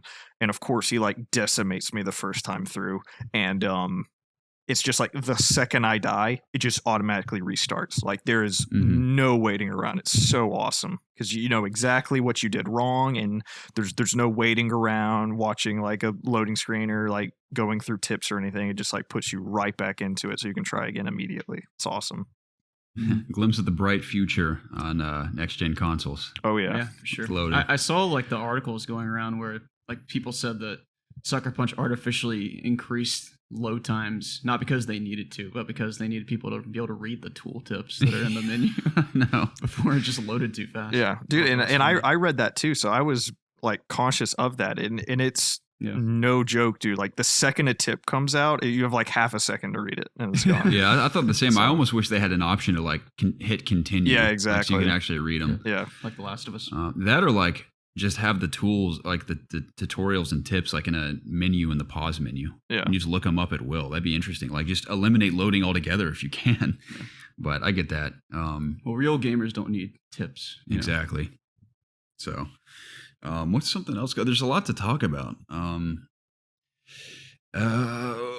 Let's I guess we can talk about stealth a bit, which also has quite a bit of depth when you unlock stuff. Initially, it is extremely vanilla as well, where you're just sneaking up behind very dumb enemies, even dumber than enemies on Moderate in Last of Us Part 2, which is kind of astounding. You can stealth kill all of them extremely easily. You can almost be full-on sprinting and kill guys silently, and they don't even notice you. So does stealth, you have to be like in that other mode? Like, isn't there like he changes his like fighting style?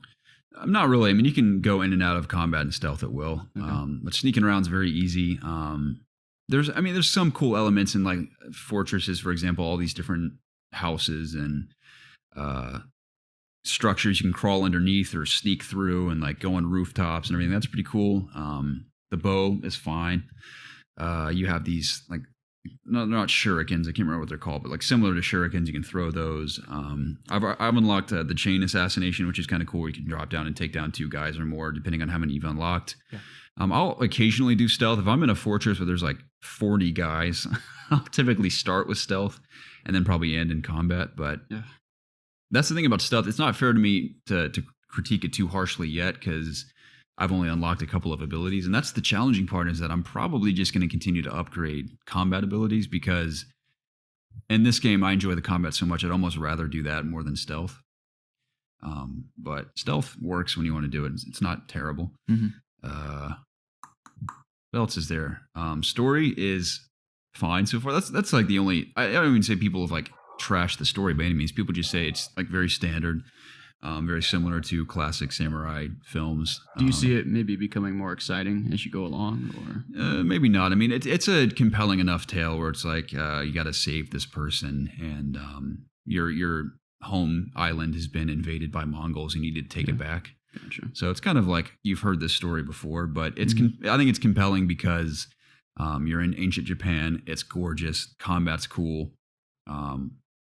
Yeah, there's a lot to it. I am playing. I've kind of gone back and forth, but I think I'm committing to Japanese with English subtitles now, because I started the game like that, and then I quickly realized that it's like watching anime, where you have to like read subtitles and kind of glance back and forth to the animation and the subtitles. Yeah. But it's more difficult when you're playing a game, because not only do you have to like glance at the presentation and the subtitles, but you're also having to play it at the same time. Mm-hmm. So initially it's kind of frustrating, because I couldn't even like really enjoy what was on screen, because I'm having to read and try to play at the same time. So then I went to English for a while, which the English voice acting is fine, but the more I played that, I was like, this feels like less interesting to me in English for some reason. Fit. Yeah, so then I went back to Japanese, and I've committed to it for about 3 hours, and I'm like, this is sick. Yeah. Like even Jin's voice acting in Japanese is so much more badass than English. Mm-hmm. So I think I'm going to commit to that. It is challenging at points to be on particular missions when I'm having to like really move quickly and I'm having to read subtitles at the same time, but I think it's worth it because it makes me feel even more immersed in that time period. Yeah. So that's what I'm doing. So tell me more about like the wind. Like, how does it like direct you to like points of interest? Like, how does it work? Yeah, so you can, in general, you just select whether it's a side mission or an area of interest you haven't explored or a main quest. Whatever you select, that's where the wind will blow. Now, naturally, the wind will blow in that direction gently, but if you want like a very obvious gust to be like, am I going the right way? It'll gust for you, and like those visual cues will come up, and you can follow it. But dude, just thinking about how beautiful the game is, like every time of day, every area is so beautiful, and that like helps it so much. And it's cool to be like, for example, in a giant field of like these white flowers and get in a big fight and just like blood splatter all the flowers and stuff. It's so cool. I think one of the most chilling moments of the game so far was when the opening credits come on. It's not really a spoiler. It's just so epic after you play the opening and you're on your horse that you get to select as well, which is cool. And name. You ride like through this forest and out into this giant field, and when the score kicks in and like the main theme plays it and like the title comes up, it is like chills, man. It's so awesome. I'm excited. So really, really having fun with it. And like I said, the more I've played it, the more fun I'm having. So I cannot wait to get back to it, dude. It's so beautiful. Combat's fun. It's getting more and more fun as I play. And yeah, I'm really digging it. So overall, definitely living up to the hype. Alexander Salamander wants to know if Sucker Punch should take on the mantle of what AC's been doing. To answer Sam's question, I can't imagine actually Ubisoft wanting to try to one up Tsushima with their own take. That's the thing about Ubisoft, though, is that they aren't committed to any particular platform. So whatever they release, everyone's going to have access to it. Mhm. So it wouldn't be like, oh, we need to show it to Sony and PlayStation, making our own Japanese RPG action adventure game. And it's just more broad in the sense of like just the gameplay itself, right? Right. I think the thing about comparing, while yes, there are certainly elements that you've experienced in Assassin's Creed present in Tsushima. Tsushima is a far more focused, polished, and stylized and structured game than AC has definitely become. Like you look at Valhalla gameplay, and that looks like just dumb, stupid fun. Like it looks almost arcadey to a point with the combat. I know that it's like more of an RPG now than ever before, but it looks very like freeform, gigantic, huge world where you can just it's like an overabundance of things to look at and explore. Combat looks kind of wonky and freeform and arcadey to an extent, whereas Ghost of Tsushima feels very focused. I think that's the beauty of the duality of like the history of samurai and their honor and their code almost mirrors the gameplay in a way. Like it's just so hyper focused and stylized to a point where I'm like, those two connect so well. I love how there was a point where I was doing a few assassinations, and as I killed this guy, Jin has a flashback of his master like saying like, people who kill from the shadows are like cowards, and I'm like, oh crap, like sorry, I'm sorry, uncle. So I do like that. Yeah, I do think that's really cool how it's trying to kind of mend that like the honor of samurai, you know, with the gameplay to kind of like dissuade you from being stealthy. But there's also story-wise, there's like a reason that you have to be stealthy. You're one guy taking on an entire, you know, Mongol army. It'd be suicide to just like, you know, abide by your honor 100% of the time, you know. So I like that in terms of the story too. Like there will be certain story beats in games that people will critique, myself included, where something dramatic will happen and then that character seemingly gets over it in like 5 seconds and they don't even think about it twice. Whereas in this game, you had that primary main flashback of your uncle being like, never kill cowardly, like uphold the samurai code and our honor. And you'd think like that would just be the moment. You're like, okay, well, my uncle thinks that's bad. Jin doesn't feel too stoked about it either in this moment, but you carry on and slaughter 100 guys silently and you don't bat an eye. Whereas in this game, the more you kill silently, the more I think he has those flashbacks. Okay. So it's kind of cool to see that reflection of like reminding you, this isn't what your uncle stands for. This isn't what you're supposed to stand for. So I think story-wise, it's kind of unique. Cool. But in terms of Ubisoft either doing a Japanese game, like by all means, why not at this point if they wanted to.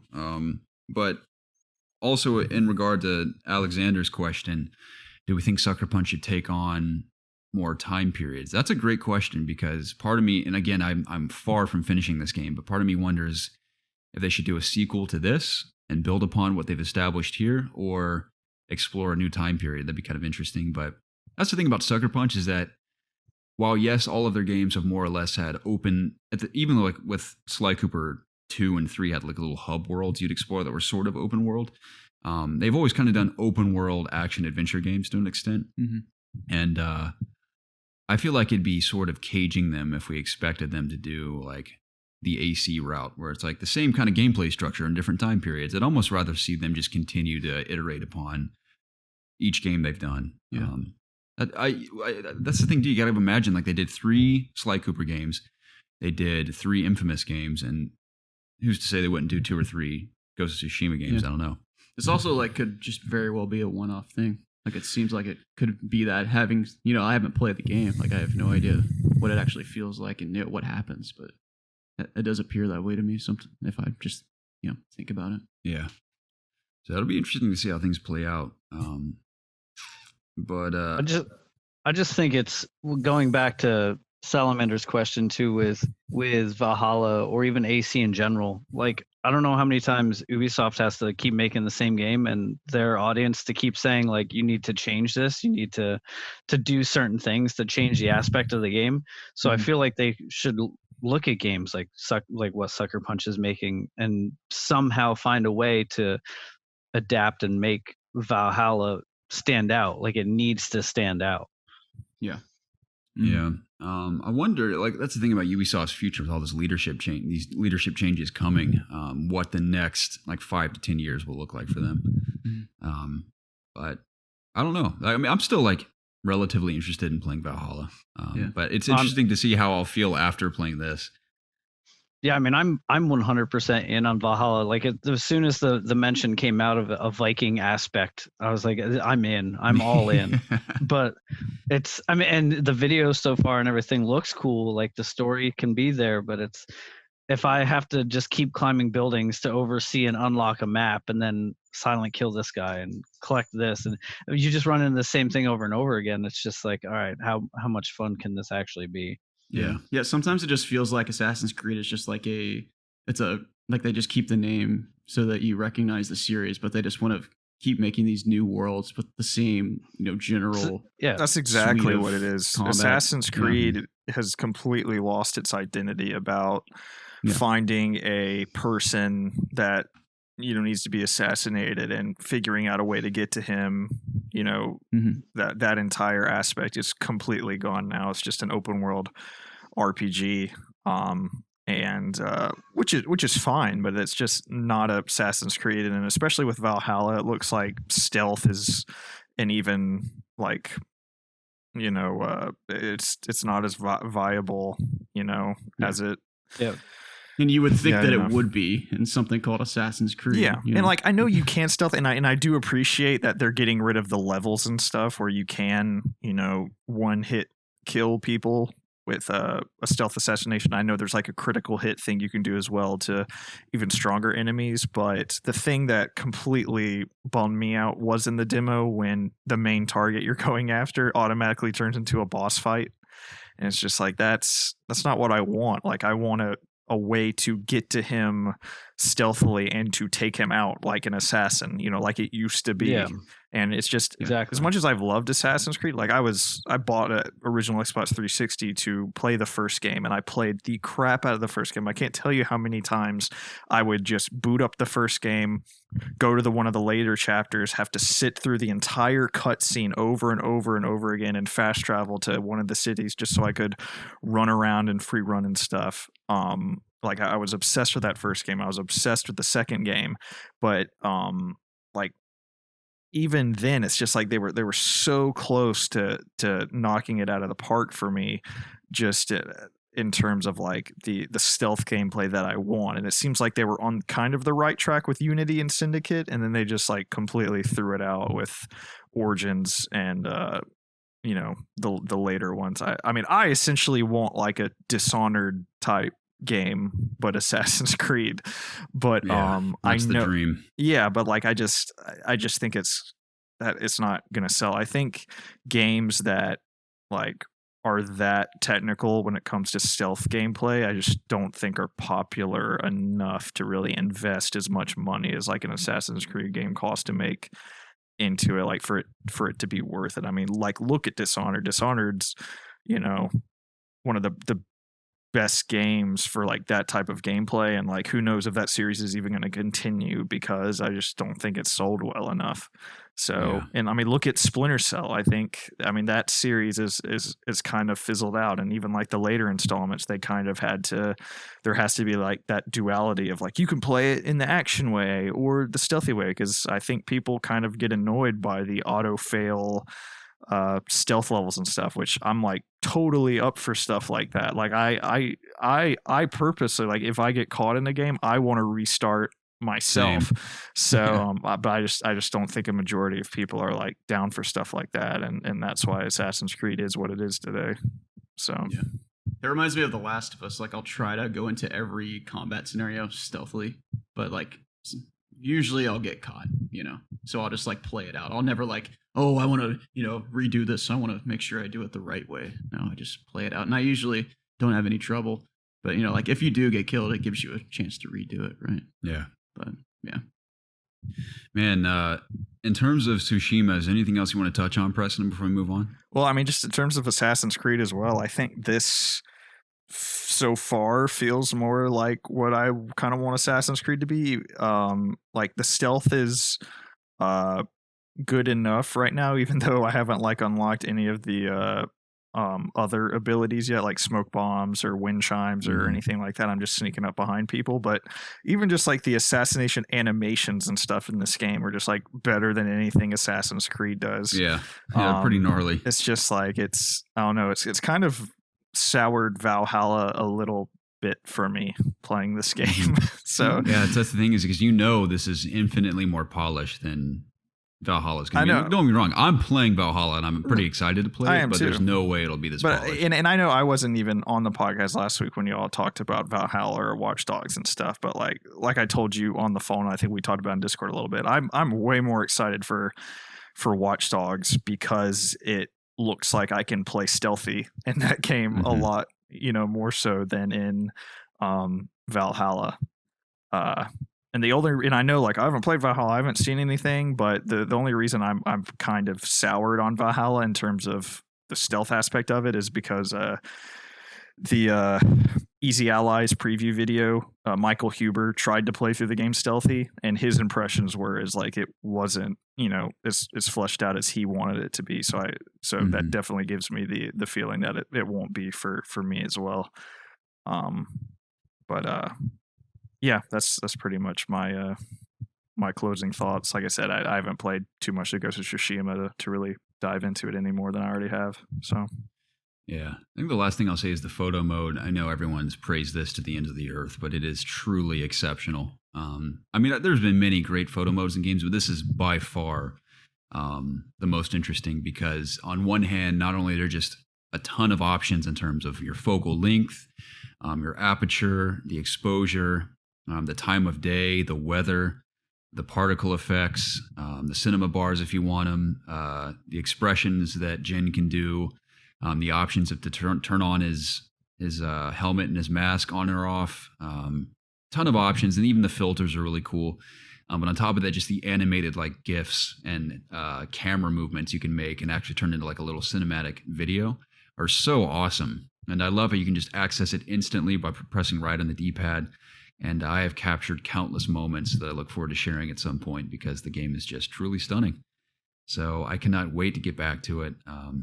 The more I think about it, the more I talk about it. Like I said, initially I was like, oh, this is all right. But the more I play, the more fun I have. And I'm very excited to continue. But Nolan, you think this will be added to your backlist? Do you have any interest in playing this at some point? No, I want to. I even talked to a couple of my friends that are actively playing it, and it's the same thing you guys have talked about. It's gorgeous. They plays the as far as even the weapons and the fighting. And my one friend was talking a lot about just like you guys were saying with the duels, how you can do that like one-on-one duel thing. And so I mean, it's definitely a game that I definitely want to get into. Nice. Yeah. I'm really excited to continue. So glad to hear that Preston and I are digging it, and that many from the community on Discord in particular, I know you guys have been talking about it as well. Everyone seems to be enjoying it. I passed by a couple of videos on YouTube last night of people absolutely trashing the game, but I don't know if they've actually played through it or they're just blowing smoke. But there've been a couple of people who are like, this is the most generic thing ever, and the only reason people are praising it is because it's PlayStation. Yeah, everyone's gonna have opinion, especially on YouTube. I mean, there was people that were trashing Sekiro too, and obviously we know that's false. Yeah, it's fascinating. Not to go on a huge tangent, but the hater aspect in video games, especially recently with PlayStation exclusives, is fascinating to me. I almost want to do like a research project on the way some people react, because, for example, this one guy, I watched his review. He said why you should think twice before picking up Ghost of Tsushima. So at first I click on the video assuming he's just going to trash it like a crazy person, but not to say that anyone who trashes it is crazy, but like people will just go on these huge rants about these, like in a very crazy attitude about certain things that I just don't understand. But this guy was very respectful of the game. He was very professional and like laying out his thoughts, and he made very fair critiques. He had actually reviewed the game prior to release. He made very fair critiques that, in his personal opinion, he felt like weren't amazing. And the way he presented it, I'm like, that's very fair. Like, I understand why he feels that way. I think he had 800 likes and almost 9,000 dislikes.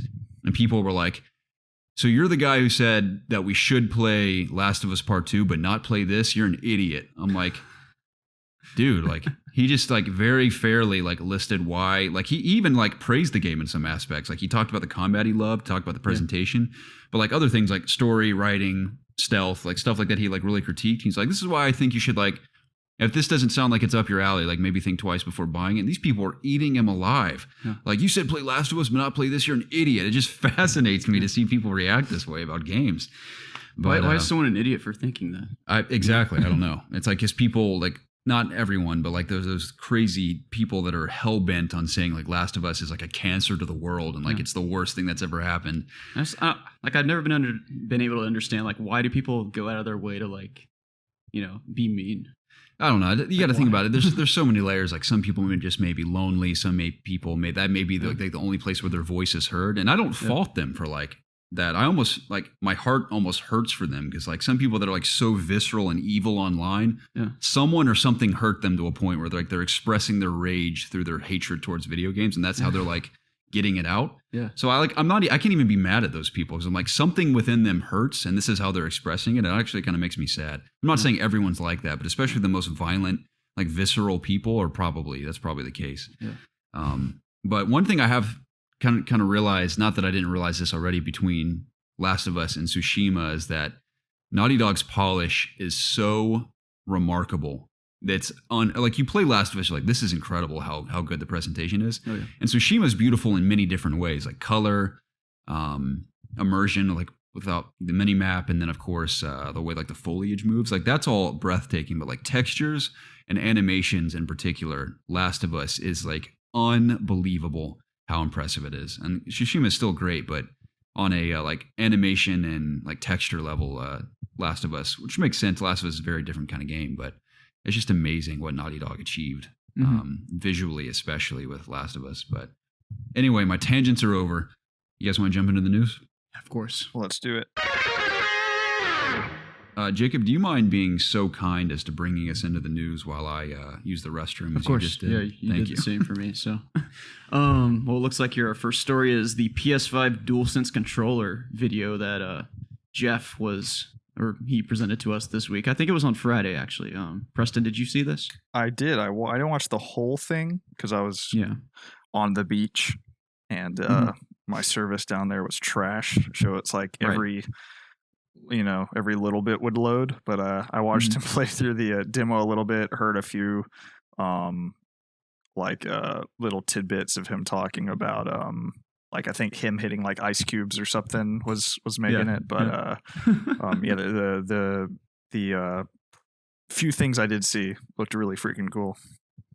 Yeah, I also didn't watch the whole thing because I was, I put the notes together on Friday when I was working all day Friday, so I never really had a chance to like look at a lot of the video. I just like I basically like consumed it through people talking about the video on Twitter, and then I watched clips of him showing the controller on Twitter. Yeah, and like I remember the part where he was like holding the controller up to the mic, and you could like hear how crisp the ice sounded or like the snow when he was walking on it. Okay, and I was like, wow, that's really cool. But Nolan, did you actually? It's Nolan, right? Yep. Okay. Did you actually see the video? It's the same thing. I watched little bits kind of here and there and played around on Twitter and whatnot. So I mean, like you said, the audio aspects of it were pretty cool as far as like. I remember even playing like with the PlayStation for the first time, and I forget what game I was playing, and like noises started coming out of the controller. I was like, "What the hell is that?" Like I didn't know it could even do that. So it's cool that they're still continuing it. I always thought that was a fun aspect. I do like that the size of the controller is a little bit bigger. Going from Xbox to PlayStation, it did feel weird because the controller was so small. So I do like that the size is increasing a little bit. And I mean, I know this has kind of been a discussion from the beginning since even the reveal, but I personally like the white. I think it makes it stand out. Yeah. Being an Xbox, do you still prefer Xbox? No, I mean, I'm still definitely PlayStation. I always liked the fact of the Xbox controller it was, I guess, rounded is the word. Yeah. It was a little easy. It fit in the hand better. Yeah. And are you of the belief that do you like the left thumbstick being up, like elevated, as opposed to them being the same distance and position on the PS4 controller? You got to think about how you even hold the controller like Right. your left hand is always that your thumb is the main on that one usually. So having the one a little bit further down, I don't think that'll throw me off. Yeah. Yeah, I don't know. Like I go back and forth. I think as I've sort of played more PlayStation over the years, I've sort of come to appreciate my thumbs being in the same spot. Yeah. Regardless of whether, like, it's really not a big deal, you know. Like you get used to one or the other, but I mean, yeah, it just feels more natural at this point. It's not like the 64 controller that they decided to throw the thumbstick in the middle and give you two other grips. So you could have been a freak like me and held it on both the outside control You're insane. positions, and then you stretched your thumb all the way to use the joystick. Nope, I never did that. But I'm with you, Nolan. I like how they made the controller a little bit bigger, and I'm with you. I don't necessarily dislike the white tone. I think it actually looks kind of nice, and it makes it a little more distinct and stand out, especially with like a whole new generation popping up. You know, I think it creates a little more excitement for me personally. But Garrett, now that you're back, do you have any thoughts on the DualSense 5 controller? I'm sure everything you guys shared is probably exactly how I feel. The only thing I have not analyzed enough that I may be concerned about is if the black part where it meets the white, if it's flush with the white, or if there's like a groove. Yeah. Or even like the light bar, like the two light bars, like is that just one smooth thing, or is there dents in the controller, you know? Yeah, because my only concern is like where your fingers would rest on either handle is if you can feel like a groove in the controller, like that would drive me insane. Because I've held not really controllers like. I'm trying to think of an example. I've held things before in my hands where like there's like a remote or something that has like a groove, and it'll drive your fingers crazy. Like it looks cool. Like for example, this 360 controller has two-tone, and that's flush. Like as long as the controller's flush, like going from color to color, I'll be happy. I mean, I don't see why it wouldn't. I know, but like just like I know, like they might design wise, you think that'd be the first thing. Like this thing has to be comfortable to hold. Yeah. Are you talking about like the grooves that you put your fingers in? No, like you're like holding the handles. You know, there's like the black part of the control and there's white. Right. It looked like from certain angles that it was like almost not really sharp edges, but like the white would sort of overlap the black or something. I haven't looked at like all the pictures. I've just seen Jeff hold it in the video, but overall, I think it looks beautiful. I'm excited to hold it for the first time. I remember the excitement we had in holding the DualShock 4 for the first time. We're like, oh, whoa, dude, new controller. Yeah. Like that's always kind of exciting. So this is like similar, but many design changes as well. And I'm very looking forward to how developers actually utilize the sensibility of the controller. Yeah.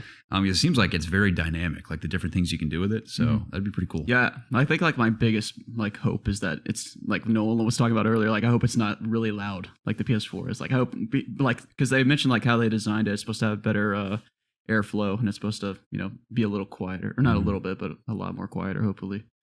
The controller? Yeah. No. I'm talking about the console now. He's talking about the system in general. No, not the con. Well, I don't know what's wrong. It has some fans built into the controllers, dude. Looking at the picture that they posted, I mean, the thumbsticks are basically still in the same place in the middle. Right. But I see what Garrett's talking about. It's basically right on the bottom where the thumbsticks were, and it arcs into each handle. It looks like there could be a piece of that white and black that it's almost like a very small edge. Yeah. So I mean, we'll see. Again, we're not holding it, so we don't know. Yeah. What's the other thing I was gonna say? Oh yeah, I love some gripped sticks too. I mean, I've never had a problem with the DualShock 4 sticks, but to know there's a little extra grip on those new sticks, I'm all about. So that's one thing I loved about the Xbox One controller is that they would rub away eventually, but the sticks when you first get it have that like nice indent and grip to them. Yeah. So I appreciate that as well. Oh, I forgot to read Terry's question. Terry Adamson, but he asked, what are our thoughts on the PS5 controller that was shown off? Nice. I didn't see it because it was like underlined and bolded, just like the title of the topic. But sorry, Terry, but there are our thoughts. I'm also glad the touchpad's returning because I've loved the touchpad and the ways developers have utilized it. It's really, I feel like I've only noticed really great touchpad implementation with first-party developers, notably most recently with The Last of Us, and then of course Tsushima. You use it for like 5 different things.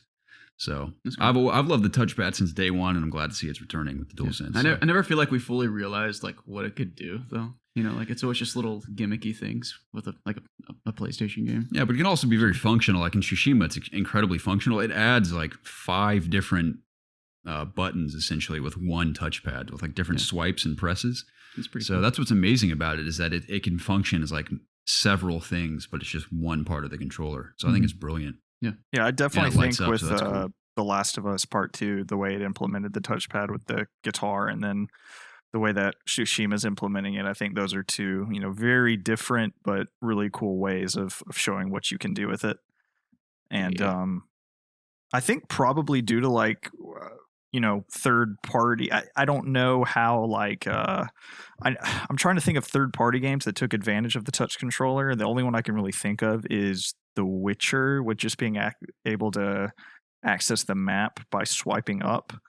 But yeah, I can't think of. I think in Black Flag maybe you could like control the map with the touchpad, but it kind of sucked, so nobody used it.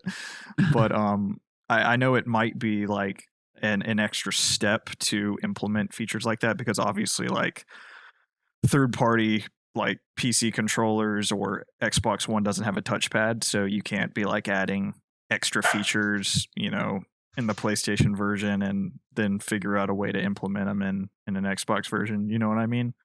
But definitely for being able to for shortcuts accessing maps, like the way Tsushima does, with being able to activate the wind, play an instrument, sheathe your sword. Yeah, which got to do after every fight, of course. Got to wipe the blood that always off caps off. So everything. Yeah, I hope that that becomes like a standard thing, which I guess is already a standard thing, because now that I think about it, Days Gone did it, as well. I know Red Dead did it. Did it? Like to put your weapons away. I can't remember what button it is, but you can twirl your revolver and put it away. I think that's by just not with double, the touchpad. Yeah, that's just. Well then. Oh, you're talking about the touchpad. Yeah. I thought you meant just putting weapons away. In Oh games. no, I'm just talking about utilizing the touchpad. I was gonna say in Red Dead, I don't think that the touchpad did any of that. If it did, I missed out. Yeah. But I think I still think Killzone Shadowfall did a really good job with the touchpad as well, being able to make your little ball buddy do different abilities by swiping in four directions. So it kind of makes sense as to why developers didn't really take advantage of it, though, because if you're a PlayStation first party studio, obviously it makes sense that you would, you're focused on PlayStation, you want to customize how this could be unique to your experience. But if you got Assassin's Creed, they're only customizing that for one player base on one machine, so why would they spend a lot of time doing it? But I do appreciate what The Witcher did. It's just as simple as swiping up. But yeah. But yeah, if we're done sharing our thoughts on that, I'll go into the next story, which is Xbox Game Pass Ultimate adding Project xCloud game streaming to their subscription service. And we're going to read from a Polygon article here. I just pulled a couple bullet points here, and it's written by Brandon Cho. But yeah, Microsoft is adding a new perk to Xbox Game Pass Ultimate. This is subscription bundles, the subscription that bundles Xbox Live Gold and Xbox Game Pass for console and PC, starting in September. Project xCloud. Xbox Game Pass Ultimate's price of $14.99 a month isn't changing, Microsoft said. With cloud gaming and Game Pass Ultimate, you will be able to play over 100 Xbox Game Pass titles on your phone or tablet. Head of Xbox, Phil Spencer, said in a post on Xbox Wire. And because of Xbox Live connects across all devices, you can play along with the nearly 100 million Xbox Live players around the world. So when Halo Infinite launches, you and your friends can play and immerse yourselves in the Halo universe as Master Chief anywhere you go across your devices. So, what are our thoughts on Project xCloud coming to Game Pass? I thought it was pretty cool. I haven't read enough about this to say too much. I heard someone call it the Stadia killer. I mean, pretty much. Yeah. Yeah. I don't hear anyone talk about Stadia anymore. No, I'm the same. I still think, as far as the streaming service, Microsoft has got this Game Pass thing figured out to a T. I think they're one of the better people that's doing it. And now being able to add it to tablets and stuff, they're ahead of the game. So and then to be able for you guys with PC players, so you can just pick up any game and it's what, $15. That's crazy. Yeah. Yeah. I think I'm pretty sure I'm still signed up to Game Pass, but are you? Yeah, pretty sure I am. Wait, do you have like Halo through Game Pass?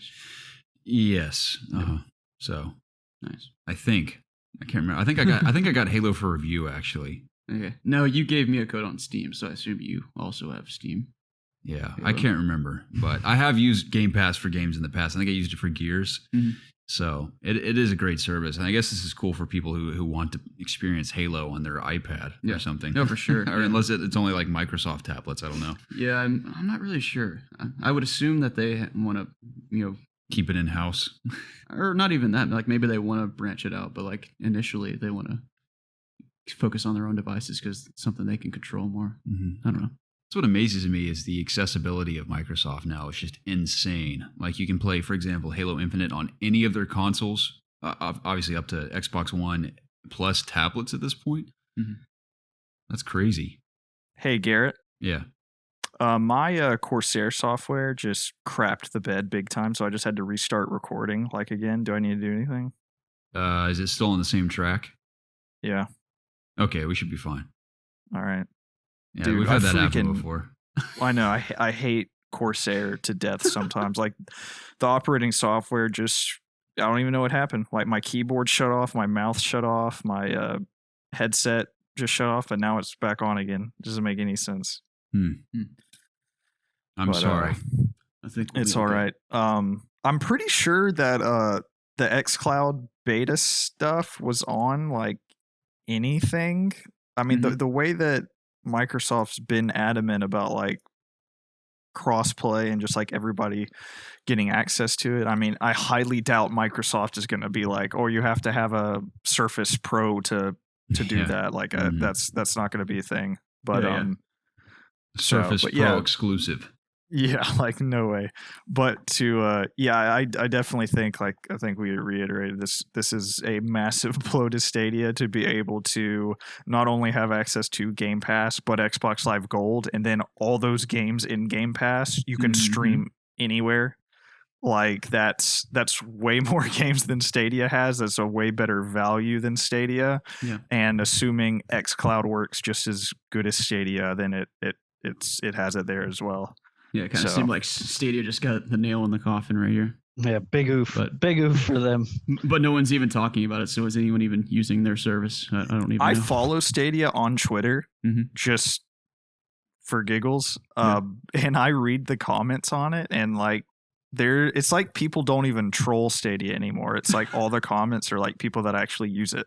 Yeah. And like are excited, like the Stadia Connect thing, like when that happened last week, all the comments were people like pumped to see what was coming out and stuff, and people posting screenshots of like playing PUBG and stuff on Stadia. I'm just like, wow, like this is just a whole nother world that I have no like clue about. Like I just can't imagine like Stadia being like your main platform that you play games on. It's just wild to me. Yeah, I didn't even know that there was a Stadia Connect last week. Like I didn't even hear about it. Yeah, they announced that they bought the developer that does the Man of Medan series and Until Dawn. Yeah. Oh, really? Yeah, like they have them now as a exclusive developer, I'm pretty sure. Interesting. So is that series exclusive to PlayStation? It's not, right? No. Okay. Until Dawn was the only exclusive. Yeah. That's one we often overlook is Until Dawn is like if you like horror games and you have like someone to play through the game with, that's one we'd recommend for sure, like exclusives you should play. Yeah. I think it was who was it last week that asked about exclusives? He wouldn't like it because it's violent and horrific. Yeah. But it is a good one. It is it's not. It's only violent and it's violent moments. if you die. True. Yeah. If you make bad choices, then it's violent. Before we move on, though, Halo Infinite is, I think, as of when this podcast goes live, 3 days away. Sort of 3.5, 4. Thursday. So Tuesday, Wednesday. Yeah. So I guess 3 days. That's really exciting. I'm stoked, dude. I hope it's awesome. I want to see some Fable too. Give me that Fable gameplay. I'd like some Fable. Definitely like some Fable. I'm hoping the rumors are true about Infinite as well, of beta or something live. The day it's announced would be sick. But we'll see. 3 days away finally. I mean, I think 5 came out in 2015, 2014. Something like that. Yeah, Halo 5. I think it might have been 16 actually. Really? Or maybe it was 15. I can't remember, but it's been a while, so I'm glad to see new 343 Halo and what they've been doing. So, Yeah. Fable as well. I know it's a big hope for all three of us. I guess, Preston, would you be interested in more Fable? Oh, of course. Nice. I'm a big fan of Fable 2. It's the only one I played. Yeah, we didn't get to hear from you last week, Preston. Or are you as well, Nolan? Like, if you guys have any predictions to add to our list of predictions for this showcase that we may have not mentioned, maybe even not hopes, really. things you'd like to see aside from Fable. Yeah, outside of Fable, that's really where I'm at. Nice. I Cool. just I keep I don't know if I don't know, the leaks and stuff keep changing, but I know a while ago people were saying like Jeff Grubb or like people like that are, you know, insiders and crap were saying that this was supposed to like blow our pants off or something. So I really hope it does that. I want to see some good stuff for sure. I think we all do. Sony is reportedly increasing its PlayStation 5 production to 10 million units in 2020 as it sees the prolonged effects of COVID-19 pandemic boosting demand for gaming. As reported by someone and Bloomberg, Sony had originally planned to produce 5 to 6 million unit consoles by the end of March 2021, but the change in demand due to the global pandemic has caused the change, of course. Sony is said to have begun PS5 mass production in June, and under the latest plan expects to assemble 5 million units by the end of September and another 5 million between October and December. I just wanted to mention this. It's not like a big story, but it'll probably be a little easier for those that want to pick it up day one to find a place to reserve one. So that's good news. It is fascinating how the creative industry in general, but especially like film and TV industries, are suffering tremendously right now, but gaming is thriving because of crazy. this, like Yeah. absolutely thriving. And it amazes me too. I've been a part of a couple different preview events digitally now that the pandemic has hit. And I have one coming up soon. And it amazes me just how, I mean, it's not ideal in a digital space because you're not really connecting with the people that are presenting, and you're not necessarily always, I mean, there are ways to do hands-on. Like you've seen all these influencers and media outlets have been able to play Assassin's Creed and Watch Dogs like digitally, which is amazing. Yeah. Same thing with the people who played Cyberpunk. It makes me wonder when all of this passes, if digital events will remain or if people will go back to like physical travel to events. Because that's like been my favorite part of being a part of COG, is the opportunities to go to these places, like whether it's to a studio or to any like designated location to meet developers and get hands-on with the game, and like a space that's made for that is like some of the best experiences I've had. And it'd make me sad if they didn't return, but it makes me wonder, like they are probably saving hundreds of thousands of dollars not flying all these people out to these events, Sure. paying for hotel rooms just to like play a game for a couple of hours, but they can do it online and it function more or less the same, is amazing. So it makes me worry, and like, well, if all this passes, will like those events even reoccur other than like the big shows like PAX and like Gamescom and For all sure. that? Yeah. So I don't know. Like obviously, like they're like looking at this data. Like obviously, like they're gonna look like how much money do we spend going to like E3, for example, every year, and do we think like that pays off in terms of sales, or are we making just as much sales just doing like, you know, Jeff Keighley's like Summer of Games thing, just showing like a 20-minute like, you know, developer like overview and gameplay showing of what we want to show, and like are we making just as much money from that? And like if that's the case, then why wouldn't you just do that every year? Yeah, there's a couple new normals that are potentially on the horizon. That may be one of them, like far more digital than like in-person events. And then one new normal that I would love to remain just for the rest of time are the way planes function now. Preston, I know you've experienced this. When I flew to Richmond, not only did they board, with the exception of like first class, of course, everyone else they board from back row to front, which is, everyone's always known this. That's far more functional and just, that's pure common sense to board that way, but that's how they do it now. And on top of that, each person has a seat in between them, so no two people sit next to each other. So it's very spacious, half capacity, and you board and exit the plane much easier. I'm like, this should be how it always is forever. But it was great. Yeah. So I didn't eat any snacks on the plane. I kept my mask on the whole time just in case. And I'm not someone who's like that paranoid, but it's like on a plane, maybe that's the one place I should consider. Smart to be. So You never know. but yeah, that was incredible. So if there's one new normal I want to stick around, that's one of them. Mhm. But we'll see about the preview events. I'm gonna read the next one. Oh no, I was just you want to read it? I don't know. Go ahead. Okay. It's all you. I know, like I usually like take the bullets out of like the stories. So are all four of us going to pre-order a PlayStation when pre-orders go live? Yes. You going to do that, Well, Nolan? me. I am. Yeah, as long as it's it's not a crazy price. That's Yeah. kind of where I'm at. yeah, I was initially not thinking that I was going to, but as time's gone on, I'm realizing that I want to play, or I just want to play the PS5. So Same. probably. Yeah, it's easy to get hyped. On one hand, just this console generation has been just so phenomenal for PlayStation. Just knowing like if they're going to continue that trajectory into the next generation, that's already exciting. Games alone. Yeah. But on top of that, just it's exciting to get new hardware in general is always thrilling, but especially when the PS5 looks so drastically different from the PS4 and just specs included on top of that. So that's what's crazy too, is that Last of Us and Ghost of Tsushima, many elements of them look next generation. It's like I can't imagine what the end of next generation is going to be like. Man. So yeah, it's crazy. I know, man. But very exciting to say the Yeah, least. especially now that I have like a 4K TV, and like I don't want to be in a situation where I'm like I want to play the new Spider-Man game, but I'm like gonna be playing it on I don't even know if it'll be on the base PS4, but I would be like playing it on the standard PS4. Like I don't want to be in that situation, and I don't want to like have to wait to play it too. So Yeah, I mean, and that's exactly where I'm at with God of War and the Spider-Man game and stuff like that. exactly. Like, Yeah. I don't want to play it, and I don't want to go buy a Pro just to play it. So, I mean, I'm just in limbo waiting for it to happen. Yeah. Yeah. At least it's right around the corner. I mean, that's going to be here before we know it. Cyberpunk included. Like we're going to blink and it's going to be here. So yeah, with the pandemic, man, time has been flying by faster than it ever has in my life. Yeah. So I mean, each year I feel like, I'm sure we can all attest to this. It feels like each year passes by quicker, but especially when we're in this limbo phase of life with the pandemic and everything, it's crazy how quickly time's passing. For sure. But anyway, Skull and Bones is still a thing. I'd almost forgotten about it. Ubisoft's still working on it. It says reportedly they are rebooting it entirely, which is pretty wild. This comes from IGN from Jordan Alleman. He or she says, a report suggests that Ubisoft is rebooting its pirate IP Skull and Bones, which will now follow a, quote, live game model with ongoing storytelling inspired by Fortnite.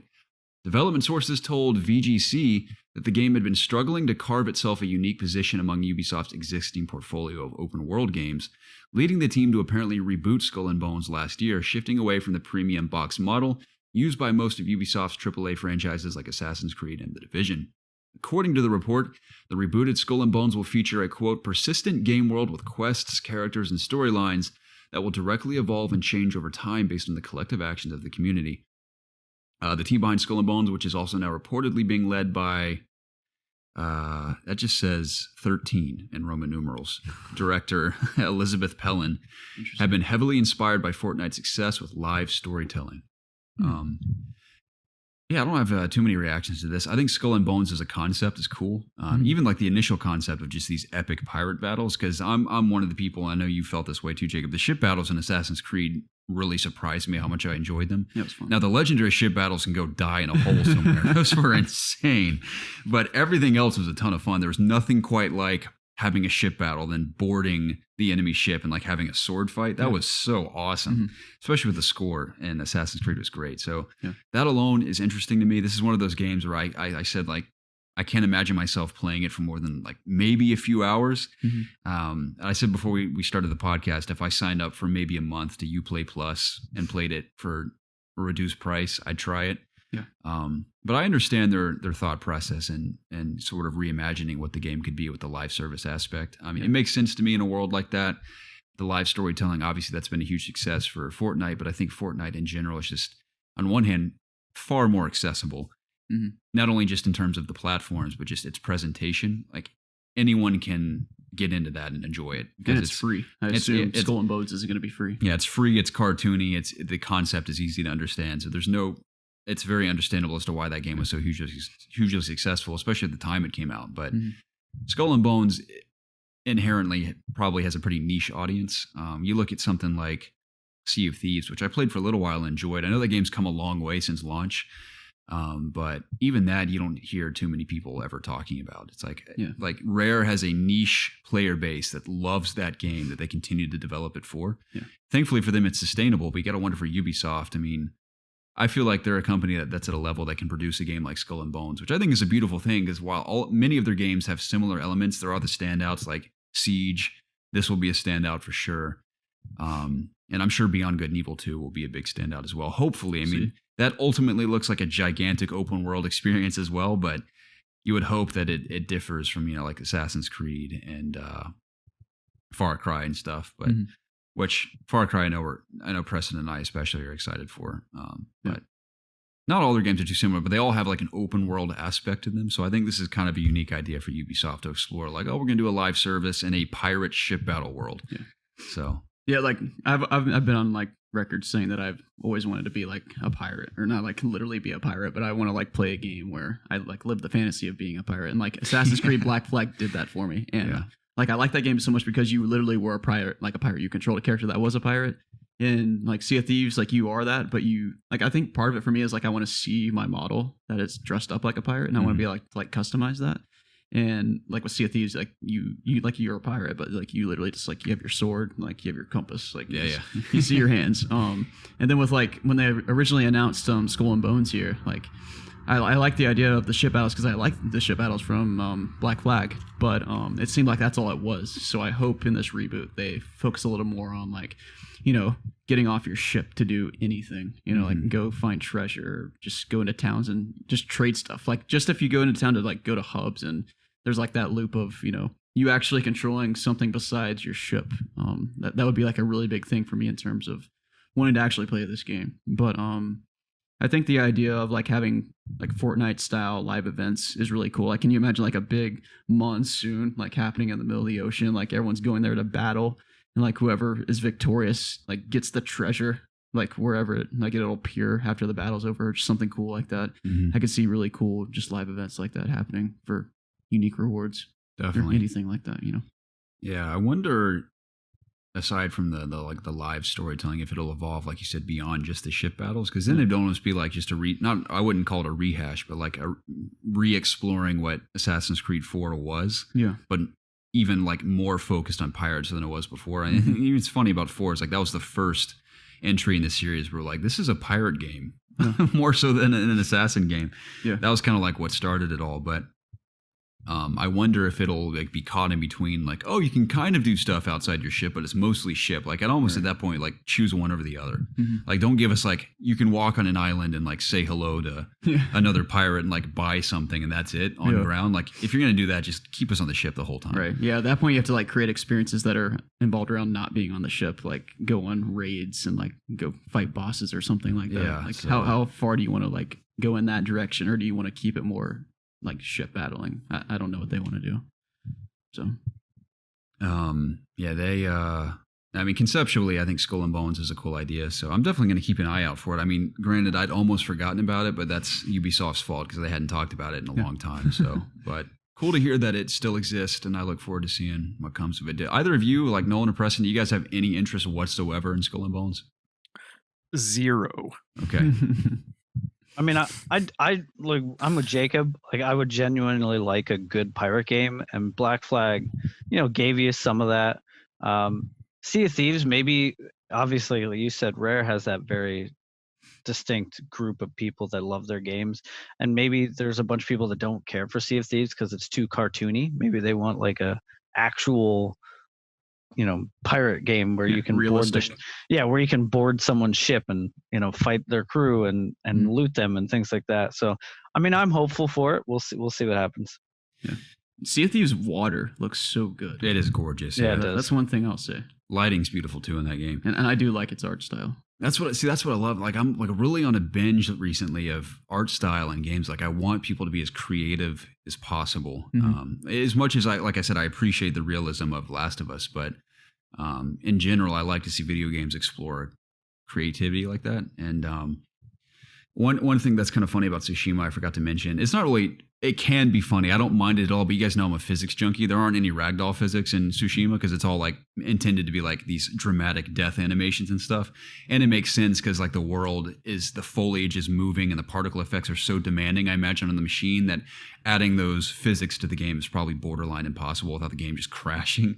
But there are funny, like the ways that they've made the scripted animations like react to certain environments are so funny. Like if you kill a guy on a rooftop and like half his body looks like it wants to fall off, he'll just like kind of freeze and one arm will kind of like sort of dip and it looks awkward. And like some guys I've killed on hills and they like do these weird, like you can see that like once the body hits the ground, they want to make it form to whatever it's on, but it glitches so bad sometimes. I'm like, man, it's a shame that they couldn't include those physics because it kind of like takes me out of it. Like anytime I kill someone on like a weird structure, like a weird hill, it just looks ridiculous every time. If you had like a situation where their legs are like hanging off, like his legs are keeping him on the building, but his torso's like like a right angle off the building. Yeah, is it something like that? Yeah, but if you're like in an open field, flat ground, and like have an epic fight, it's so cool to like kill all these guys, especially your last kill where you like swing your sword up and a guy's like grasping at his throat and falling over slowly and you're just kind of standing there. Yeah, it's awesome. That's cool. That's a random. I'm so excited to pick this game. Random thought about that game. I can't wait to play it later either. I'm excited. Last thing from Ubisoft this week, the Prince of Persia VR escape room is coming, and this is hilarious to me. It's like you get Prince of Persia DLC and For Honor, and now we have a Prince of Persia escape room. Where's the remake of Sands of Time? I was told in person was happening. This is it, man. By the way, this was an article written in February, but there was an update with images. So I just want to clarify that. Okay, this is an article from IGN as well. Tom Marks, he says, Ubisoft has revealed 4 screenshots from the Prince of Persia Dagger of Time, a cooperative escape room that utilizes VR set in the Prince of Persia universe. It's the developer's 3rd location-based VR escape room after making 2 others based on Assassin's Creed. I've never heard of these. It says the Dagger of Time puts between 2 and 4 players in a reimagined Fortress of Time, a location originally from Prince of Persia Warrior Within. Unsurprisingly, given its theme and location, players will need to use the time control powers of its titular dagger to solve puzzles and stop a sand army from being raised. If this is what that guy was referring to, I'm going to be so upset. It's one thing what they've done to Sam Fisher and Splinter Cell, but if they do this to Prince of Persia, like, you're killing me now. Don't do this to me. Like, everything is a VR escape room now. Yeah. I mean, Prince of Persia, even inherently by its name, sounds like incredibly niche. Like back in the day, it was like a fun action adventure game, but like Assassin's Creed sounds more broad. Like you can do anything with that. But Prince of Persia sounds very confined. You are the Prince of Persia. That's it. No, I think what they did with the trilogy, which is hilarious because the reboot they did with like the Nolan North character had like nothing to do with being a prince. Exactly. you're a thief. So yeah, and one plus for that is that very interesting art style and presentation of that game as well. Underrated game. I thought it was really fun. Yeah, it was cool, and the fights are pretty cool too in that game. Yeah. But the main trilogy I know and love from the PS2 Xbox era, I think collectively, like each of them did unique things at the time, but you got to wonder, like nowadays, like I think the best thing they could do is what that guy said, which he may have been wrong about, is a Sands of Time remake with reimagined combat and just beautifully rendered environments. I'd love to see what people's reaction to that would be. Mm-hmm. But again, like I said, the name alone just sounds like so confined. Like you can't do anything like outside of its box that name puts it in. So it's kind of complicated, but hey man, at least we have a VR escape room. Sick. Yeah. I guess during the pandemic, a VR escape room is the next best thing. But I don't even see how they're going to do that because like you said, like this isn't a VR title that you can play at home. You have to go somewhere to play it. Yeah. Mm-hmm. So it's like, how is that even going to work with everything going on right now? I don't know. That just seems like something odd to even announce right now. Yeah, I was going to say, like, who thought this was a pitch and everyone's like, yeah, that's great. Let's do that. I want to leave my house right now and go in a room with other people and like put on these masks or like these headsets that everybody else is wearing. Dude, I already had that fear at like PAX and E3 when I do like demos on Vive and stuff. They would wipe them down, but sometimes they would not like wipe them in front of me and be like, did you wipe that thing? They're like, oh yeah. I'll be like, I'm sorry. I'm like, do you mind wiping it one more time? Because especially now that we're in this pandemic, it's like crazy to think like hundreds of people will put on those masks a day and share them. Mm-hmm. It's insane. Yeah. It's going to be interesting to see like what VR demoing will turn into. Like, are people going to be okay with doing that anymore? I don't know. But I probably wouldn't be. I feel like the next major event like that is probably bare minimum a year out. Bare minimum from now. Yeah. Yeah. So it's sad. Anyway, Uncharted, the movie with Tom Holland, is officially underway. This is an article from Polygon from Austin Goslin. It says the news comes from lead actor Tom Holland's Instagram, where he posted a photo of a chair with the word Nate on the back and the caption, Day 1 Uncharted. Despite Holland's implication that filming is underway, shooting hasn't actually started just yet, but Tom did get a chair, so there's progress. Dude, the more I think about this movie, the more I'm like, I think this might suck really bad. Like, I don't know why, but I mean, I like Tom Holland, but for some reason, maybe he can be, I don't doubt he can be a compelling young Nathan Drake, but I think Mark Wahlberg is Sully. Yeah. I can't see, I mean, I could be wrong, but I think Mark Wahlberg is underrated in terms of how funny he can be. Mm-hmm. So I can imagine his humor combining with Tom Holland's being pretty interesting. Yeah. I just hope the writing's good, because that's what I fear too. We've had so many different directors at this point. And I can't remember the last time I saw a Sony produced film where I was like, that was excellent. Like even Venom, like that's a fun movie, but like a lot of it's like pretty bad in some ways. But I still enjoy watching it. But I can't remember the last time I saw a Sony movie that was produced by Sony and I've been like, that was incredible. Yeah. Especially handling like their video game properties. What about like Into the Spider-Verse? Was that now that's amazing, but that wasn't really based on a video game in particular. Right. Yeah. Plus it's animation. Mm-hmm. Some of those beautiful animation I've ever seen too. Yeah, unfortunately a lot of video game movies don't turn out the way they really should. And that's the problem too, is like it's not really even all the time like the director or writer's fault. It's like gamers have spent hours upon hours getting to know these characters and like not just watch them, but like played as them and interacted as them. Like making their portrayal on screen is going to be difficult. I think Uncharted has potential because it's so cinematic and action packed. Major potential there. And then of course, this is side tangent, but Druckmann involved with HBO and the guys who worked on Chernobyl doing Last of Us, that has incredible potential to be amazing. Yeah. So.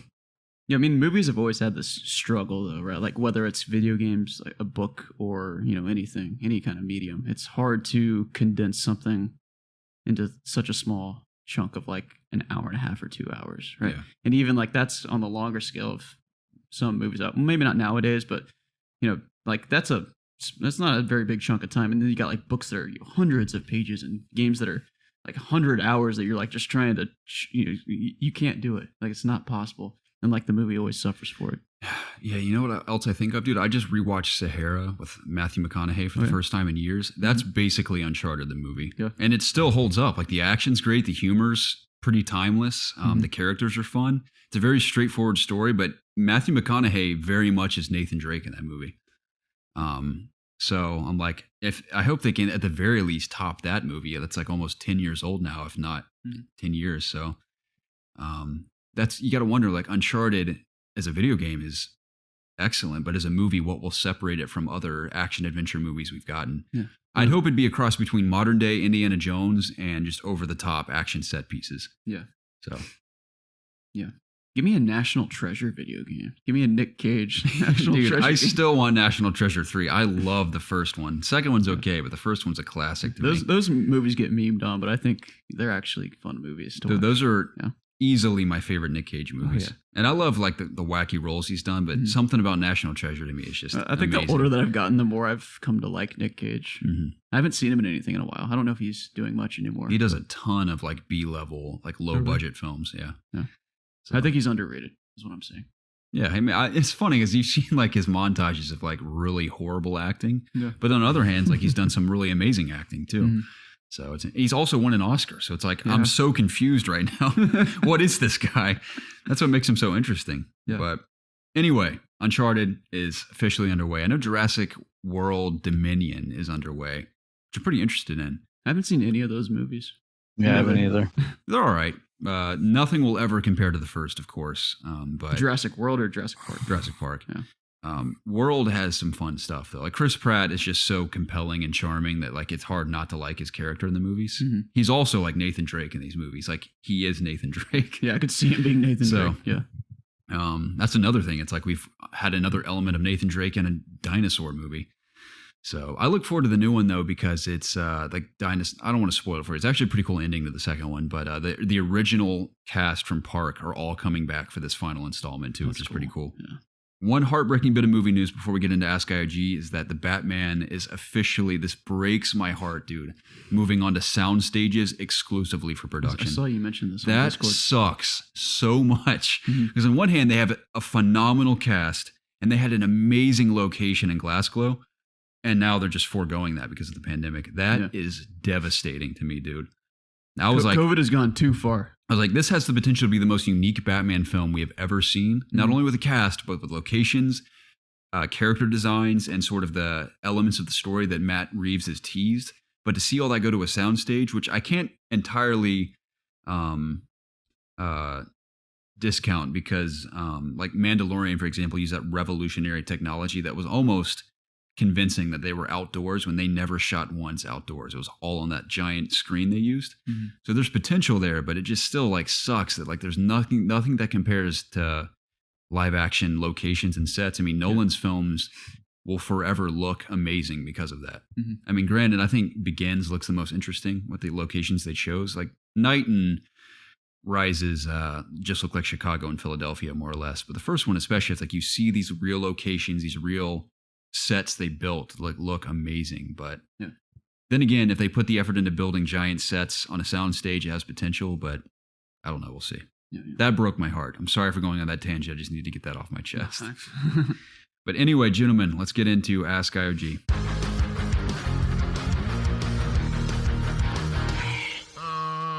AskIOG is the part of the show where we answer your questions submitted through any of our socials at ItsObviousGaming, the AskIOG section of our Discord channel, or email to us at itsobviousgaming@gmail.com. And if you want your question read live on the show, always include the hashtag AskIOG. First one comes from Mason Martin. He says, first of all, I wanted to thank you guys for your answers on my question about being in your 20s. I asked not too long ago. I think Jacob in particular found some value on it, and I appreciated all of your answers. My question this week is a two-parter. First, with the rumors regarding Warner Bros. Selling the game division, who would you want to see buy it? Next part, when we inevitably get the Harry Potter RPG, what would you want in a collector's edition? He says, as always, hope you all are doing well and keep up the good work. I live in North Carolina, and if I make my way back to Atlanta at some point, drinks are on me.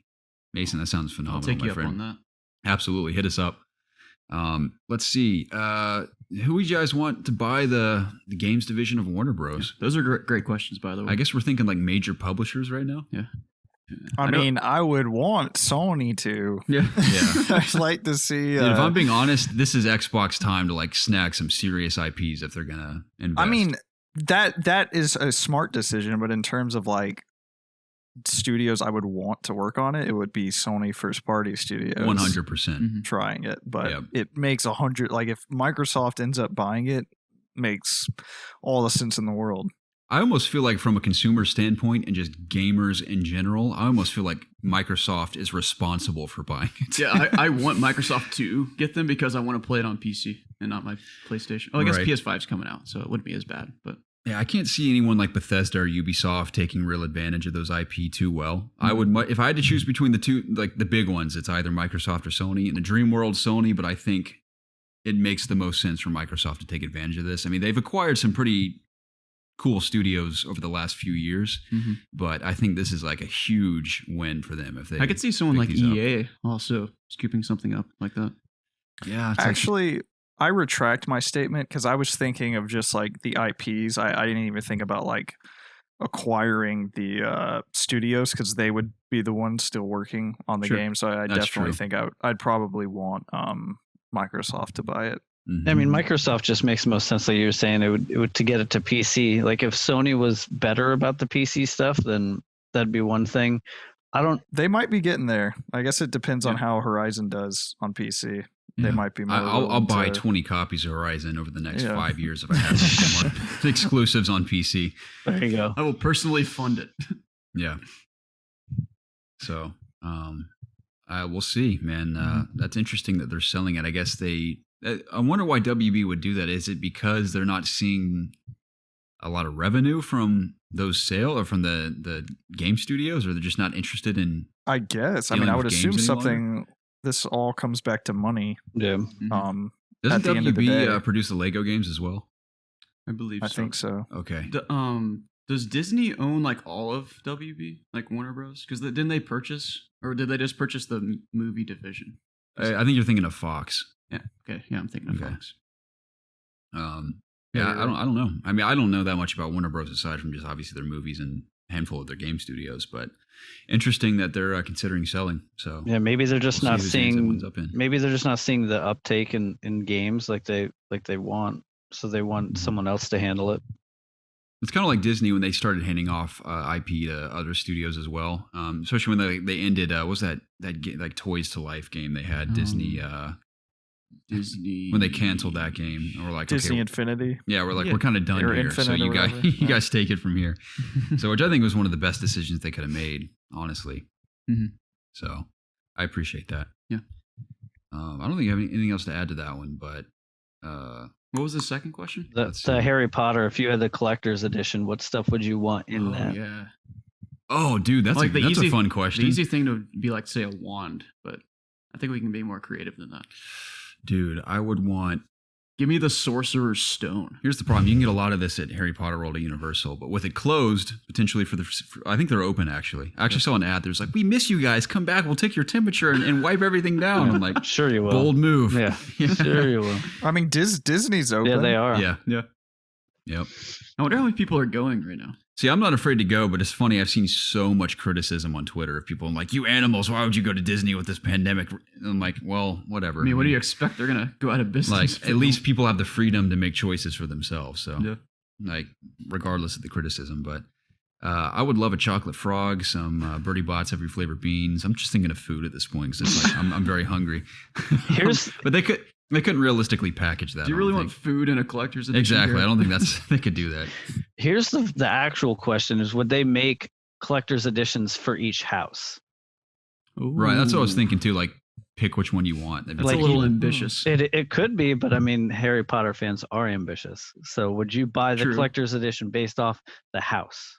Oh, that's a good way to milk some fans. That's a good question. That's a good They- point. I bet each house would have to be pretty limited too, because you think like everyone wants Gryffindor or Slytherin, but like here's Hufflepuff and Ravenclaw sold like 2 units apiece. I would actually not want whatever would come with the collector's edition to just be like some generic Harry Potter universe object, like a snitch or something like you that. want I would- like a miniature like Hogwarts, like their version of Hogwarts, like miniature statue would be kind of cool. Yeah, I mean, I want something that's like kind of relevant to the game. Yeah. Like if there's I imagine a- it'd be something directly related to the main Yeah, character. Like a exactly. unique That's what I wand would or want something. more. Dude, I hope they take creative liberty with Hogwarts in that game. I want to explore Hogwarts I've never seen before. Yeah. I want their interpretation of it. Because it would. Well, if it's like a time will have prequel or passed. whatever, then I guess that would make sense for it to look different. I thought it was supposed But to be. that's too. It's like after- it's not really involved with the movies or anything. It's just like based off the lore of like Yeah. Harry Potter, so they can really do anything they want. I mean, obviously, like the mainstays, like the Quidditch field, the Quidditch pitch, Forbidden Forest, Grand Staircase, the Great Hall, like all that will be in there. But I want to see like their version of like what they believe that should look like not based on the movies or anything. It'd be cool. Yeah, I think I agree with that. So, yeah, so excited to see more from that. I hope we see it soon.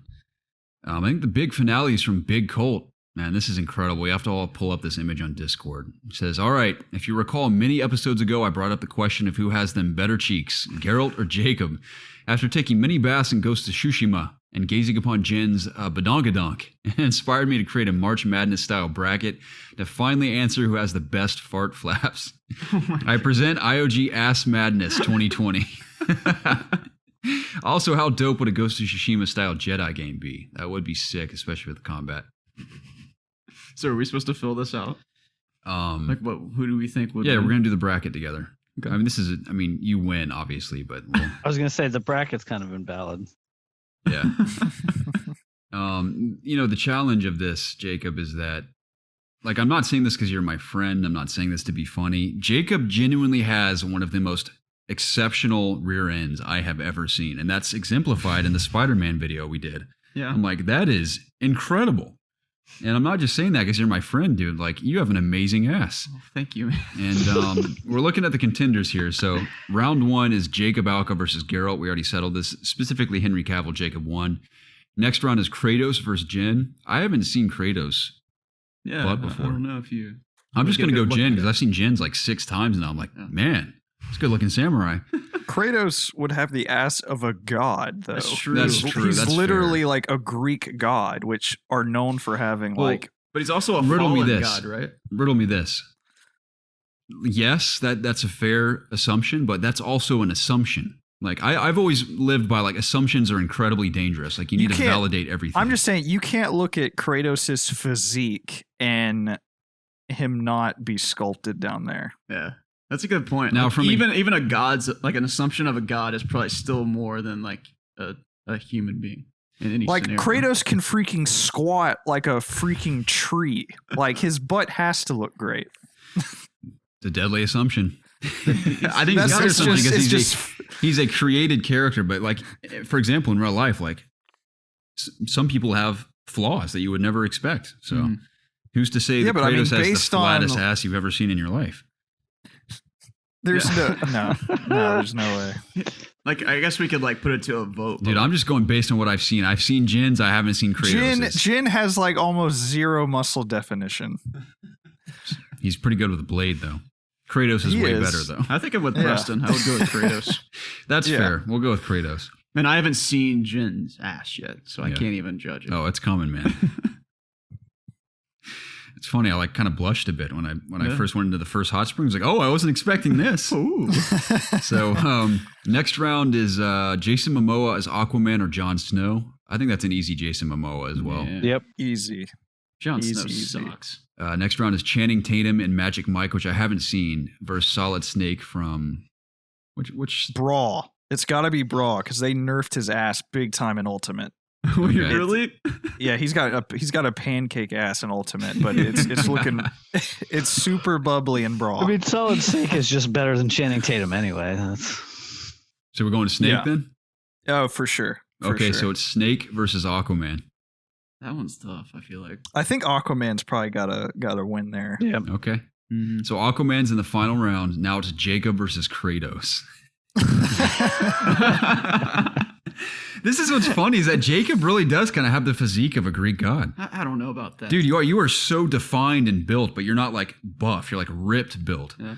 So you have and I'm not just saying this to flatter you, Jacob. But you have gods the are- physique of a Greek god. Gods are built and they're fit, right? You're about the same. The question is, in I a could be fight, bigger. would you take Kratos? Could you beat him? Oh, I don't think that's part of the If they're playing competition. if they're playing World of Warcraft, absolutely. Yeah, if I get my weapons from the raid, like I could take on a god. Yeah, I mean he's using like his to- blades of chaos. You're using your rogue dual wielding blades. Guys, I mean, who's to say? Kratos beat Zeus's face in with his bare hands. Yeah. Kratos doesn't need any weapons. That's true. I mean, my vote would be. I feel like Kratos. the god aspect is really unfair for Jacob. Yeah. Like if he was just a man, I know he's like a demigod. or Well, whatever, Kratos but- was a man. He ascended Exactly. to God. So I think that's True. fair to say like Jacob has potential to overcome him. So you're saying there's a chance? Yeah. So you're saying there's a chance. More like 1 in a million. Absolute chance. But there's still a chance. Hey, I'm going to take those odds. I'm going to say 1 in a million Jacob wins. What was all this 1 in a million talk? Yeah. So Jacob's in the final round versus Jason Momoa's Aquaman. What do you guys think? Power him up with Taco Bell and send him on his way.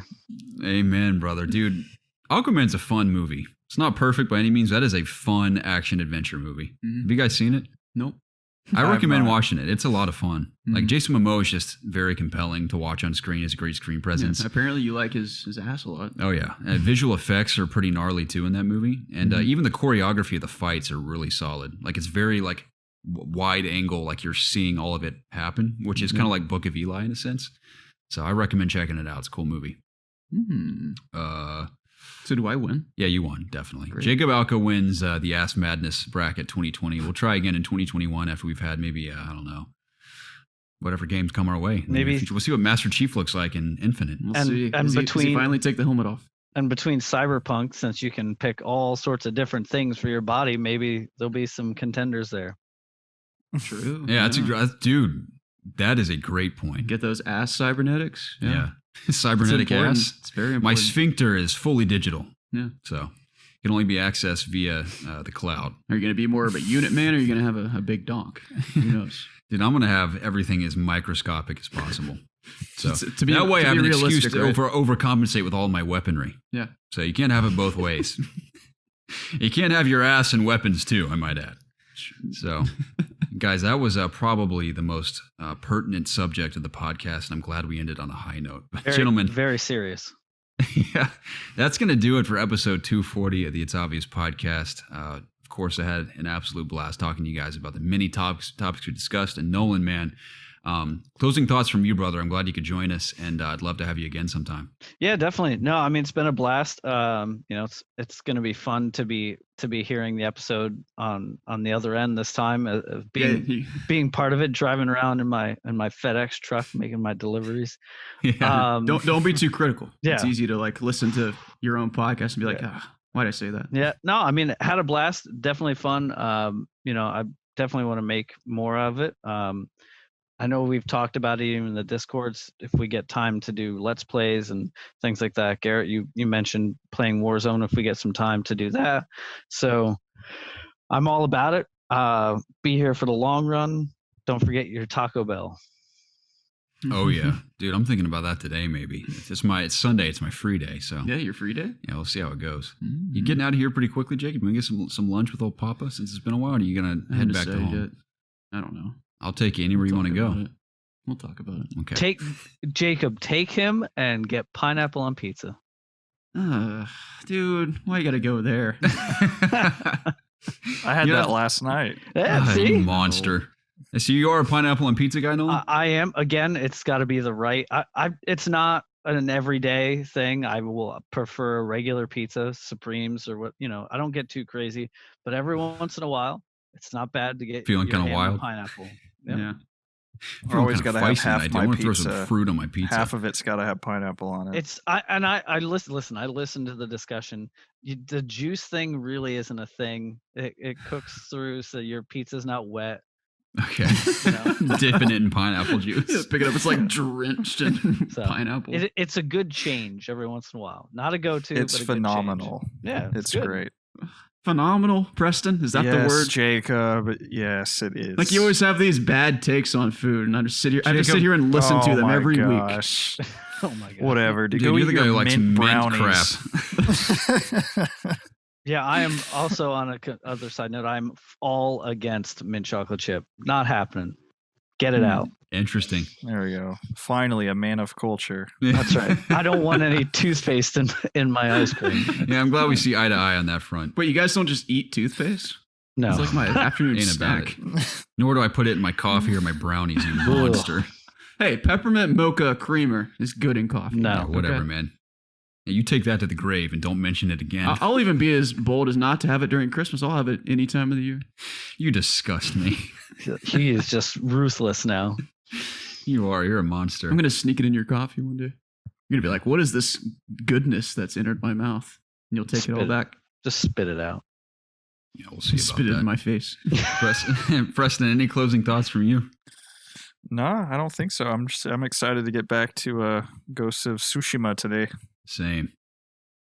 Well, gentlemen, it was a pleasure, as we said. And ladies and gentlemen, as always, thank you so much for tuning in and supporting us with your questions and topics and just engaging on Discord. If you guys are listening anywhere but YouTube, which this is there used to be a video version. We've kind of foregone that again. But the audio is available on YouTube. It's available on Apple Podcasts, Spotify, Google Play, Stitcher, bunch of different services. And, of course, join us on social media at ItsObviousGaming or our Discord channel.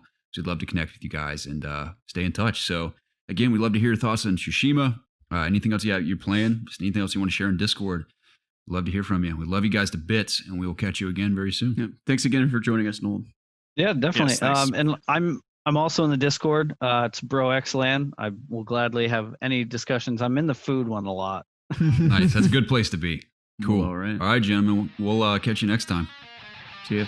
See ya. Bye-bye.